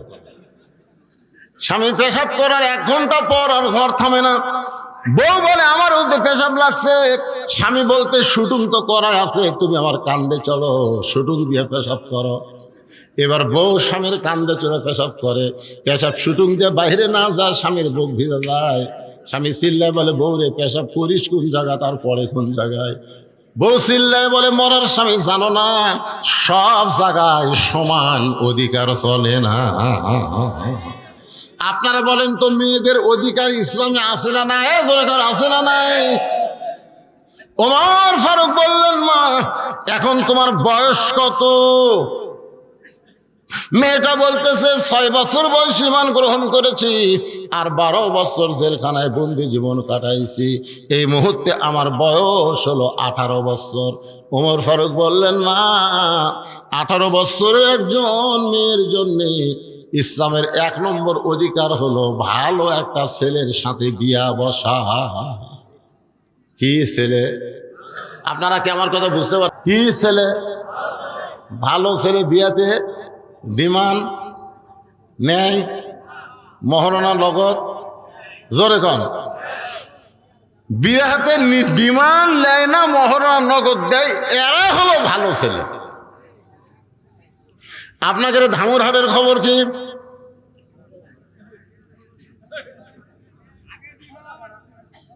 যে ব্যক্তি ডিমান্ড নিয়ে বিয়ে করে, ওই যতইবার কবুল করুক আর বিয়ে হয় না। এই ডিমান্ড নিয়ে বিয়ে করার কারণে স্বামী স্ত্রী মিলন হওয়ার পরে যে মালগুলা বাড়ায়, ওই মালগুলা কোরআনের মাহফিলে বসে। আপনারা আজকে সর্বাত্মক স্বীকার করবেন, ডিমান্ড নেওয়া জায়েজ না হারাম? মহরনা দেওয়া ফরজ না সুন্নত? মহরনা দেওয়া ফরজ, সেই মহরনা দেয় না। আর যেই ডিমান্ড নেওয়া হারাম, সেই ডিমান্ড নেয়। এরা কোনোদিন ভালো ছেলে হতে পারে না। ওমর ফারুক বললেন, মা, তুমি একটা ভালো ছেলের খবর কোথায় পাইবা? কারণ তোমার তো কোনো অভিভাবক নাই। আমি একটা ভালো ছেলের খবর দিচ্ছি, দেখো তো ছেলেটা তোমার পছন্দ হয় না। মেয়েটা বলতেছে, আমিরুল মুমিনিন, তাহলে আপনি ভালো ছেলের খবর দেন। উমর ফারুক বললেন, ছেলেটার যোগ্যতা হলো 6 লক্ষ হাদিসের হাফেজ, 30 পারা কোরআনের হাফেজ, বয়স হলো 22 বছর, গায়ের রং ফর্সা, চাঁদের মরণ চেহারা। ছেলেটার নাম হলো আব্দুল্লাহ, আর বাবার নাম হলো হযরত ওমর। মারে ও মা, আমি তোমাকে আমার বৌমা বানায়া, বেটার বৌমা বানায়া আমার বাড়িতেই তোমাকে অধিকার দিবার চাই। আপনারা বলেন তো, মেয়ে মানুষের অধিকার আছে না নাই? আমি তোমাকে কি মা, জোরে কান কি মা। অনেক মুরব্বী চিন্তা করতেছে, হুজুর বেটার বৌমা হয়, এটা আপনার ওয়াজে আমরা শুনি, কিন্তু বাড়ির তো দেখতে পাই না। এখন অনেক বেটার বৌমা না হইয়া বউ দজ্জাল হসে, আছে না নাই? জোরে কান আছে না নাই? আপনারা যে বেটা করে বিয়ে করেছেন, কেবারে বেটার বউগুলা কেমন? কথা কয় না। আপনারা বেটা করে বিয়ে করাননি, আগুন। বিয়ে করার আগে বেটা কি ভালো জানেন, দুটা ডাব কিনে নেয়, একটা বাপক কাটা দেয়, একটা মাও কাটা দেয়। বাপ মাও কয় আমাকে আল্লাহ ফেরেস্তা দিছে। কিন্তু বিয়ে করার পরে বউ যে কি কান মন্ত্র দিছে, উই আর আপনাকে এই কি জায়গার নাম হাটনগর আর থাকে না, উই এখন বউলিয়া চলে গেছে নওগাঁয়। এখন নওগাঁ বউলিয়া থাকে, বাসা করছে, 3 তলা বাসা করছে, ওটি বউলিয়া থাকে। বাপ মা থাকে হাটনগর। একদিন বাবা অসুস্থ হয়ে নওগাঁয় ভালো ডাক্তার দেখানোর জন্য চলে গেছে। ভালো ডাক্তারের একটা লম্বা সিরিয়াল, দেখতে দেখতে রাত 9টা বাজছে। রাত কয়টা? এখন চিন্তা করে 9টার সময় হাটনগর কেমনে যাই। মন বলতেছে কে তোর বেটার বাসা নাই। ওই তখন ওই মনের তাগিদে বেটার বাসাত গেছে। বেটার নাম হলো আব্দুল্লাহ, কি সুন্দর নাম, আব্দুল্লাহ। আব্দুল্লাহ বাসা থেকে চুম করছে, কে রে? আমাকে সবাই স্যার করে ডাকে, সাহেব করে ডাকে, আমার নাম ধরে ডাকলে এই মরদ কে রে? আপনারা বলেন তো, সন্তান যত বড়ই সাহেব হোক, নাম ধরে ডাকার মরদকে? আব্দুল্লাহ দরজা খুলে তাকায় দেখে বাবা এতিমের মতন দাঁড়ায় আছে। আব্দুল্লাহ বলে, বাবা রাত 9টার সময়, কারণ খবর কি? বাপ বলতেছে, আমার মন কখনো চাইনি তোর বাসা আসা, কিন্তু ডাক্তারের কারণে বাধ্য হয়ে আমাকে আসতে হলো। আব্দুল্লাহ হাত ধরে বলতেছে, বাবা এত রাগ কেন করছেন বাবা? বাবা মনে মনে কয়, রাগ তো তোর উপর করিনি, তুই যে মালটা বিয়ে করছো। রেস্ট রুমে এখন বাপকে বসায় দিয়ে আব্দুল্লাহ আস্তে আস্তে বউয়ের কাছে গেছে। বউ যে ঘরে ঘুমায় আসে না চাদর দিয়ে, ওই ঘরের মধ্যে যে আব্দুল্লাহ ফিস ফিস করে বলতেছে, লক্ষ্মীটি, সোনার ময়না, বাবা আইছে। কি আছে তোমার বাবা যখন আব্দুল্লাহ আব্দুল্লাহ করে ডাকলো, আমি কি ঠসা? আব্দুল্লাহ জোরহাত করে বলতেছে, বাবা কোনোদিনও আসে না রে, আজকে বিপদে আছে, আর তুমি এইরকম করে ভাষা। বাবার সামনে একটু খাবার দাও। বউ বলতেছে, আমার মাজা বেদনা করে, পিঠ শিরশির করে, পারলে তুমি দাও। আব্দুল্লাহর বাপ কি আর কম, চিল্লাই বলতেছে, কে রে আব্দুল্লাহ, তুই কি মনে করছিস আমি খাবার জন্য যাচ্ছি? যাওয়ার জায়গা পাইনি দেখে তোর বাড়ি যাচ্ছি, থাকার একটু জায়গা দে, খাওয়া লাগবে না। আব্দুল্লাহ রাত 9টার সময় বাবা না খাইয়া ঘুমায় গেছে। রাতটা যখন 11টা বাজে, তখন আব্দুল্লাহ শালা, আপনার আব্দুল্লাহর শালা বলতে কি বুঝতেছেন? বইয়ের ভাই। 11টার সময় এসে ডাকতেছে, শেফালি আপা। আব্দুল্লাহর বইয়ের নাম হলো শেফালি। শেফালি আপা, সঙ্গে সঙ্গে শেফালি কম্বল ফালা দিয়া মারছে লাভ। আব্দুল্লাহ তাকায় দেখে কম্বল আছে, বউ নাই। বউটা দৌড়ে গিয়া গেট খুলে বলে, ভাইজান এত রাত্রে কোত্থেকে? বলে ক্যারাম বোর্ড খেলতে খেলতে রাত হয়ে গেছে, আপা আমি একটু ঘুমাবার চাই। বলে কিসের ঘুম, আগে খাওয়া। তুই না খাইলে ঘুমাইলে আমার চোখে ঘুম ধরবে না। এই বলে ভাত গরম, গোস্ত গরম, মাছ গরম, সব গরম করে ভাইয়ের সামনে দিয়া বলতে যে খা ভাই, খা ভাই, তুই না খাইলে আমার কলিজার শান্তি নাই। আব্দুল্লাহ মনে মনে চিন্তা করে, 9টার সময় আমার বাবা আইছে, তখন তোর মাজা বেদনা করে, পিঠ শিরশির করে, আর 11টার সময় খা ভাই, খা ভাই, খবর কি? বার হয়ে দেখে 5 তরকারি গরম ভাত, শালার মাথায় বইয়ের হাত। কয় তরকারি? 5 তরকারি গরম ভাত, শালার মাথায় বইয়ের হাত। খালি বারবার বলতেছে, আর এক টুকরা খা ভাই, তুই না খাইলে আমার কলিজার শান্তি নেই। আব্দুল্লাহ চুপি চুপি বাবা যেই ঘরে ঘুমাই, ওই বাবার ঘরের জানলার কাছে 0 বাল্বের আলোতে তাকায় দেখে বাবার শুকনা মুখটা দেখতে পায়। আব্দুল্লাহর চোখটা পানি পড়তেছে। যেই বাবা নিজে না খাই আমাকে লেখাপড়া করাইছে, যেই বাবা মাটির বিছনার থেকে আমাকে খাট বানায় দিছে, আজকে আমার সেই দরদের বাপ না খেয়ে আছে, আর সালাদ সামনে 5 তরকারি গরম ভাত, আমার কি কিছুই করণীয় নেই? সঙ্গে সঙ্গে আল্লাহর কোরআন বলতেছে, আল্লাযী খালাকাল মাউতা ওয়াল হায়াতা লিয়াবলুয়াকুম আইয়ুকুম আহসানু আমালান ওয়া হুয়াল আজিজুল গফুর। আল্লাহু আকবার। আব্দুল্লাহ রে, তোর মৃত্যুর হায়াতকে আমি আল্লাহ সৃষ্টি করেছি পরীক্ষা করার জন্যে। সুন্দর আমল করতে হবে। আল্লাহ কোরআনে বলেছে, ওয়াকাযা রাব্বুকা আল্লা তা'বুদু ইল্লা ইয়্যাহু ওয়া বিল ওয়ালিদাইনি ইহসানান। আল্লাহর পরেই হলো বাপ মা।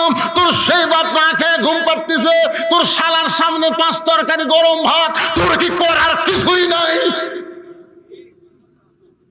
আল্লাহর কোরআন ঈমান জাগায় দিয়েছে। জোরে কোন সুবহানাল্লাহ। গোটা বিশ্বের মানুষকে ঈমানকে জাগাইতে পারে সেই কিতাবের নাম কি? আব্দুল্লাহ চিন্তা করে, ভাই কোরআন যত ঈমান জায়গা দেখি রে, বর্তমানে নারী নির্যাতনের কেস আছে, মরদ নির্যাতনের কোনো কেস নেই। আমি কি করি? বিবেক বলতেছে করার কিছুই নাই। তোর বাড়ি খুঁজা দেখে আটা বলা, উটি বলা একটা বেলান আছে, দেখ দেখ, করার কিছু নাই পাগলা। ওই খুঁজা দেখে উঠি বলা একটা বেলান আছে, ওই বেলার হাতে নিয়ে চিন্তা করতেছে কি করব। বিবেক সবচাইতে বড় আদালত। বিবেক বলতেছে, তোর বউ তো তোর শালাক ভাত খিলাচ্ছে, কোনো দিকে খেয়াল নাই। কারণ মেয়ে মানুষেরা যখন তার বাপের আত্মীয় আসে, তখন আর অন্য কোনো দিকে খেয়াল থাকে না, একটাই খেয়াল, খালি তারা বাপের আত্মীয়। জোরে কোন কথা ঠিক কিনা? এখন যে হারে খিলাচ্ছে, ওর তো কোনো খেয়াল নাই। তুই বিড়ালের মতন চুপি চুপি যায় ওর পিছনে দেখা উঁচু হয়ে আছে, ওই উঁচা জায়গা বিসমিল্লাহ কয়ে একটা বাড়ি মারবো, একটা হজের সওয়াব। 2টা বাড়ি মারবো, 2টা হজের সওয়াব। এখন তুই কয়টা হজের সওয়াব নিব সেটা তোরই ব্যাপার, কিন্তু খবরদার নিচেও জান মারিস না, উপরেও জান মারিস না। কারণ নিচে মারলে কেস খাবো, উপরে মারলেও কেস খাবো, কারণ দেখাবার পারবি। আর মিডল পয়েন্টে মারলে লুসবি ঠিকই, কিন্তু কাউকে দেখাবার পারবি না। জোরে কোন কথা ঠিক কিনা? কারণ ওই জায়গা কাপড় খুলে কাউকে দেখাবি। বিলাই যেমন ইন্দুর ধরে, আব্দুল্লাহ চুপি চুপি বইয়ের পিছনে এসে বেলান নিয়ে উঠি বলা বেলান নিয়ে দাঁড়ায় আছে। আর বউ খালি ভাইকে বলতেছে, আর এক টুকরা খা। ভাই বলতে, জোড়া কাপা, আর আমি পারবো না। বোন বলতেছে, ভাই রে তাহলে আর এক টুকরা মুরগি রে। না আব্বা, আমি আর বাড়তে দিলাম। আব্দুল্লাহ কয়, আমার বাপ না খেয়ে আছে, তোর পিঠ বেদনা, তুই শিশির করে কম্বল ছাড়লি না, তোর ভাই খাবার চাই না, তারপরেও খাবার দেশ। এই রাগ করে মারছে বাড়ি, এত জোরে বাড়ি মারছে, ফুটবল লাত্তি মারলে যেমন শব্দ হয়, ওই জায়গা বাড়ি মারলে শব্দ হবে, কিন্তু খুব জোরে লাগবি না। মাঝে মাঝে প্র্যাকটিস করে দেখবেন, বইয়ের ওই জায়গায় বাড়ি মারবেন, শব্দ হবে, কিন্তু খুব জোরে লাগবি। কাকু বলবারও পারবি, আমার এই পাতার উপর মারছে, কাকু বলবার পারবে? খালি লুসবি ঠিকই। যে গাড়ি মারছে, বউ দৌড়, শালাও দৌড়। শালা চিল্লাই বলে, দুলা ভাই এত রাত্রে আমার বোনকে মারলেন কেন? আব্দুল্লাহ চোখের পানি বের করে বলে, তোর বোন আমার কে হয়? তোর বোন আমার কে হয়? তোর বোনকে আমি এত ভালোবাসি, হাটনগর বাপ মাকে বাদ দিয়ে আমি নগা শহরে শুধু তোর বোনের জন্য একটা বাসা বানাইছি। কারণ বউকে ভালোবাসার কথা ইসলামে আছে না নাই? এজন্য কারণ ভালোবাসার কথা ইসলামে আছে না নাই? আল্লাহর নবী ঘরের মধ্যে বসে আছে, এমন সময় উম্মাহাতুল মা আয়েশা রাদিয়াল্লাহু তাআলা আনহা, আমাদের উম্মা, আমাদের মা ঘরের মধ্যে ঢুকছে। নবী বসে আছেন, মা আয়েশা ঘরের মধ্যে ঢুকছে, সঙ্গে সঙ্গে নবী দাঁড়িয়ে গেলেন। মা আয়েশার সম্মানে নবী দাঁড়ালেন না, নবী দাঁড়ায়া দরজা বন্ধ করে দিলেন, জানলা বন্ধ করে দিলেন। আয়েশা বলে, ইয়া রাসূলুল্লাহ, আমি ঘরে আসার সাথে সাথে আপনি দরজা বন্ধ করলেন, জানলা বন্ধ করলেন, আমার দেহ থরথর করে কাঁপতেছে। রাসূল বলে, কি কারণে তোমার দেহ কাঁপে? বলে, আপনার জুতার পরশে আল্লাহর আরশ ধন্য হয়ে গেছে। হুজুর, যদি কোনো বেয়াদবি হয় এই কারণেই আমার দেহ কাঁপতেছে। রাসূল বলে, আয়েশা, একজন নবীর জুতার পরশে আল্লাহর আরশ ধন্য হয়েছে, একজন নবীর জুতার পরশে। আয়েশা বলে, হুজুর, আপনি তো সেই নবী। রাসূল বলে, যতক্ষণ দরজা খোলা ছিল ততক্ষণ আমি নবী ছিলাম, কিন্তু যেই দরজা বন্ধ হয়েছে আমি আর নবী নয়, আমি হলাম স্বামী, আর তুমি আমার বিবি। বউকে আদর করার কথা ইসলাম আছে না নাই? নবী বলতেছেন, একজন নবীর জুতার পরশে আল্লাহর আরশ ধন্য হয়েছে। আয়েশা বলে, আপনি তো সেই নবী। রাসূল বলে, আমি নবী ছিলাম রে যতক্ষণ দরজা খোলা ছিল, এখন দরজা বন্ধ, কিসের নবী রে? আমি হলাম স্বামী, তুমি আমার বিবি, আসো। মা আয়েশা দৌড়ে এসে স্বামীর মুখে মাথা দিয়ে কয়, আল্লাহ, এতদিন জানতাম আমার নবী বিশ্ব নবী, আজকে দেখতেছি আমার নামই হলেন 1 নম্বর স্বামী। নবী আস্তে করে মা আয়েশাকে বুকের মধ্যে নিয়ে এই ডান হাত দিয়া পিঠের উপর একটা চাপ দিছে। এই চাপ দেওয়া কিন্তু সুন্নত। আপনারা বুকের মধ্যে নিয়ে একটা কি দিবেন? কথা কয় না একেবারে। শোনেন, ফেতনার জামানায় একটা সুন্নত আমল করলে 100 গলা কাটা শহীদের সওয়াব। কোনদিন চাপ দিচ্ছেন আপনারা? যারা বিয়ে করতেছেন, ভাই আমি তারকুক বলতেছি, আর প্রেমিকা চাপ দেওয়ার কথা বলতেছে না। এখন বউকে বুকের মধ্যে নিয়ে আল্লাহ রাসূল, আল্লাহর নবী হলেন আমাদের আদর্শ। নবী যখন ডান হাতে চাপ দিয়েছে, সঙ্গে সঙ্গে আল্লাহ বলে, জিবরাইল যা যা নবীর কাছে কোরআন শরীফ নিয়ে যা। ফেরেশতা জিবরাইল বলে, আল্লাহ বহুবার নবীর কাছে কোরআন নিয়ে গেলাম, এইভাবেই তো কোনোদিন বলেন নাই। আল্লাহ বলে, জিবরাইল, নবী ঘরের মধ্যে যে আমল করতেছে, এই আমলে আমি আল্লাহর আরশ খুশি হয়ে গেছে। সুবহানাল্লাহ, জোরে কোয়া যায় না? আপনারা বলেন তো, নবী কি ঘরের মধ্যে নামাজ পড়তেছে, জিকির করতেছে, তাসবিহ তেলাওয়াত করতেছে, কি করতেছে? বুকের মধ্যে চাপা ধরায় আল্লাহর কাছে সবচাইতে দামি আমল। জোরে কাল সুবহানাল্লাহ। যা জিবরাইল যা, কোরআনের আয়াত নিয়ে নবীর কাছে যা।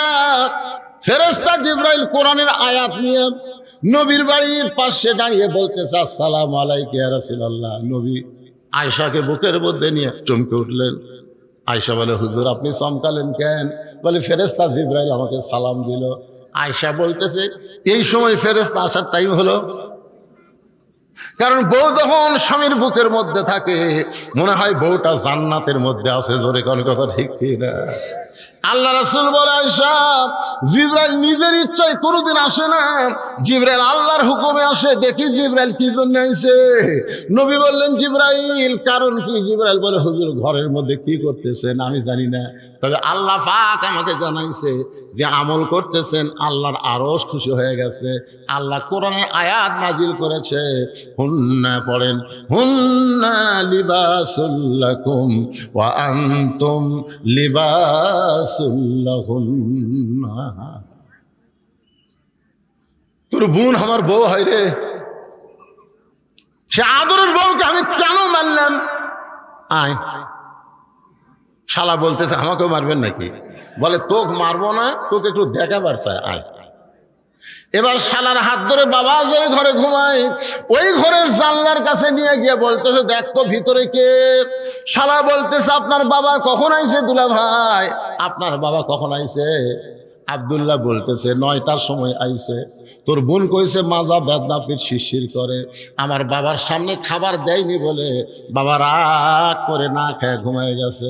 আর 11টার সময় তোর সামনে 5 তরকারি গরম ভাত, বল রে শালা বল আমার আমল কি? শালা বলতে দুলা ভাই আর একটা মারেন, আর একটা মারেন। এই মানুষের জাত না, এই বাপের আত্মীয় পছন্দ করে, স্বামীর আত্মীয় 2 চোখকে দেখবার পারে না। ধরে কোন কথা ঠিক কিনা? আপনাদের ঘরে এমন বউ আছে না নাই? ওর বাপের বাড়ি একটা ফকির আসলে আমার মায়েরা যারা পর্দার অন্তর আছেন, মা মনে কষ্ট নিয়েন না। যে স্বামীর পায়ের তলে আপনার জান্নাত হওয়ার কথা ছিল, কিন্তু পায়ের তলে জান্নাত না হয়ে রাসূল বলেছেন আল্লাহর পরে কাউকে যদি সেজদা দেওয়ার হুকুম থাকতো, তাহলে প্রত্যেকটা নারীকে বলা হতো তোমার স্বামীর পায়ে সেজদা করো। ফাতেমা বলতেছে বাবা, এই যে স্বামীর পায়ে সেজদা করা, এই আমলটাই কি মেয়েদের সবচাইতে বড় আমল? আল্লাহ রাসূল বলে ফাতেমা, নারীদের সবচাইতে বড় আমল হলো পর্দা। ধরে বলেন নাম কি? তুমি মনে করো না তোমার বাবা বিশ্ব নবী বলে আল্লাহ তোমাকে জান্নাত দিবে, এইটা কখনোই তুমি মনে করো না। ফাতেমা বলে বাবা, আমি মাঝে মধ্যে মনে করি আমার বাবা বিশ্ব নবী বলে আল্লাহ সেই খাতিরে হয়তো আমাকে জান্নাত দিবে। রাসূল বলে ফাতেমা রে, জান্নাতে যদি যাওয়ার চাও তাহলে জান্নাতের আমল করে তোমাকে জান্নাতে যেতে হবে। ফাতেমা বলে বাবা জান্নাতের আমল কি? রাসূল বললেন মেয়েদের সব আমলের মধ্যে 1 নম্বর আমল হলো পর্দা। ধরে ধরে 1 নম্বর আমল কি?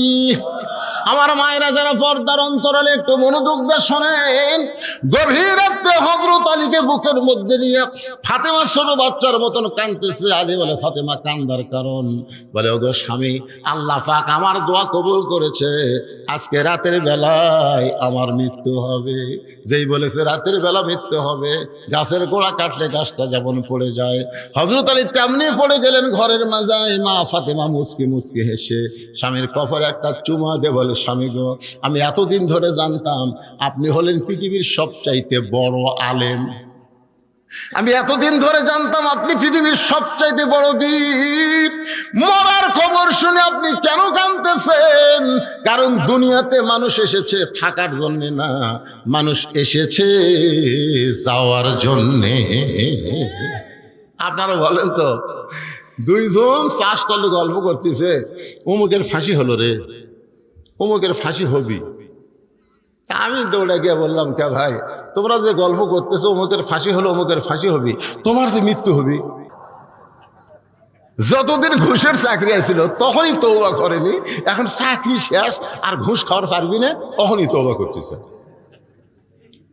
বুড়া বয়সে আল্লাহর কাছে কান দিচ্ছে, আল্লাহ আমি আর চুরি করবো না, আল্লাহ আমি যৌবন বয়সে যা করছি আল্লাহ বুড়া বয়সে আর চুরি করবো না। আল্লাহ কাছে চুরি করার ক্ষমতা আছে কি? এই জন্য যে যুবকেরা কোরআনের মাহফিল করতেছে, শুধু কোরআনের মাহফিল করলে হবে না, এই যুবকদেরকে যৌবন বয়সে কোরআনের পক্ষের কর্মী হওয়া লাগবে। জোরে কোন কথা ঠিক কিনা? শুধু কোরআনের কর্মী হলে হবে না, 5 ওয়াক্ত নামাজ জামাতে আদায় করা লাগবে। জোরে কোন কথা ঠিক কিনা? যারা মাহফিলে 1টা টাকাও আদায় করে না, আদায় করো তোমরা? কোনো টাকা আদায় করে না, এরা নিজেরাই টাকা দিয়া এত সুন্দর আয়োজন করে। আর সেই যুবকদের জন্য আমাদের প্রাণ খুলে দোয়া করার দরকার আছে না নাই? জোরে কোন আছে না নাই? গান বাজনা হচ্ছে না, কনসার্ট হচ্ছে না, কোরআনের মাহফিল হচ্ছে। এই মাহফিলকে আল্লাহ যেন কবুল করে। আমি সব সাইটে ওয়াজ করেছি, সব সাইটে, কিন্তু ভাইজান আমার ঘড়ি আমাকে বারবার বলে দিচ্ছে কাজ কামের দিন। মানুষ সারাদিন কাজ কাম করছে। আল্লাহ রাসূল বলেছেন 2 ওয়াক্ত নামাজ কেন লম্বা করা হলো? শোনেন, 2 ওয়াক্ত নামাজ লম্বা করা কেন হলো? 3 ওয়াক্ত নামাজ হলো তাড়াতাড়ি, আসর মাগরিব এশা। তাড়াতাড়ি না? এ কথা কান তাড়াতাড়ি না? আসর পড়ার পরে কি, মাগরিব পড়ার পরে কি, এশা। দেখেন এই 3 ওয়াক্ত মিলা কয় ঘন্টা? কিন্তু এশা থেকে ফজর, ফজর থেকে জোহর, এই 2 ওয়াক্ত লম্বা কেন? উমর ফারুক বললেন ইয়া রাসূলুল্লাহ 5 ওয়াক্ত নামাজের মধ্যে এই 2 ওয়াক্ত নামাজের সময় লম্বা কেন? আল্লাহ রাসূল বললেন ফজর থেকে জোহর আল্লাহ লম্বা সময় দেওয়ার কারণ হলো এই লম্বা সময়ের মধ্যে মানুষ ব্যবসা বাণিজ্য করবে, খেতে খামারে কাজ কাম করবে, চাকরি বাকরি করবে। এগুলা করতে গিয়া তার দেহের যে ক্ষয় হবে, ক্ষতি হবে। এশা থেকে ফজর আল্লাহ লম্বা সময় দেওয়ার কারণ হলো ওই সময়ের মধ্যে ঘুম পাড়বে, ওই ঘুমে আল্লাহ সব ক্ষয় পুরা করে দিবে। এই জন্যে আপনারা নিয়ত করবেন যে দিনের বেলায় মাহফিল করা, জোহর থেকে আসর। আর এই রাতের বেলা মাহফিল করলে আল্লামা সাইদি হুজুরের মতন করা লাগবে 8টা থেকে 10টা পর্যন্ত। জোরে কোন কথা ঠিক কিনা? আমি এখানে অনেক আগে আইছি, এশার নামাজের অনেক আগে নিয়ত করছিলাম যে 9টার দিকে তেজত দিবে, আপনাকে সময় মতো মোনাজাত করে আপনার বাড়িতে ঘুমও পারবেন। পরের দিন আমার ধান কাটা শুরু আছে, শুরু হয়নি, ধান কাটা শুরু হয়নি। কঠিন কাজ, এই জন্যই তো মানুষজন খুব কম। অনেক লোক দেখতেছে সারা রাত অসম্মান গেলে আমাদের কাজ কাম হবে না, মাঝে মাঝে ফাঁকে ফাঁকে 2-1 জন উঠে গেছে।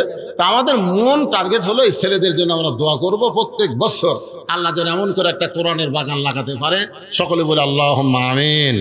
সকলে ইস্তেগফার পড়েন, আস্তাগফিরুল্লাহ রব্বি মিন কুল্লি জামবি ওয়া আতুবু ইলাইহি লা হাওলা ওয়ালা কুওয়াতা ইল্লা বিল্লাহিল আলিয়্যিল আযীম। আল্লাহুম্মা সাল্লি আলা সাইয়্যিদিনা শাফিনা নাবিয়িনা মাওলানা মুহাম্মদ ওয়া আলা আলিহি ওয়া সাহবিহি ওয়া বারাক ওয়া সাল্লিম। আল্লাহুম্মা আমিন। আল্লাহুম্মা আনতাস সালাম ওয়া মিনকাস সালাম তাবারাকতা ইয়া যাল জালালি ওয়াল ইকরাম।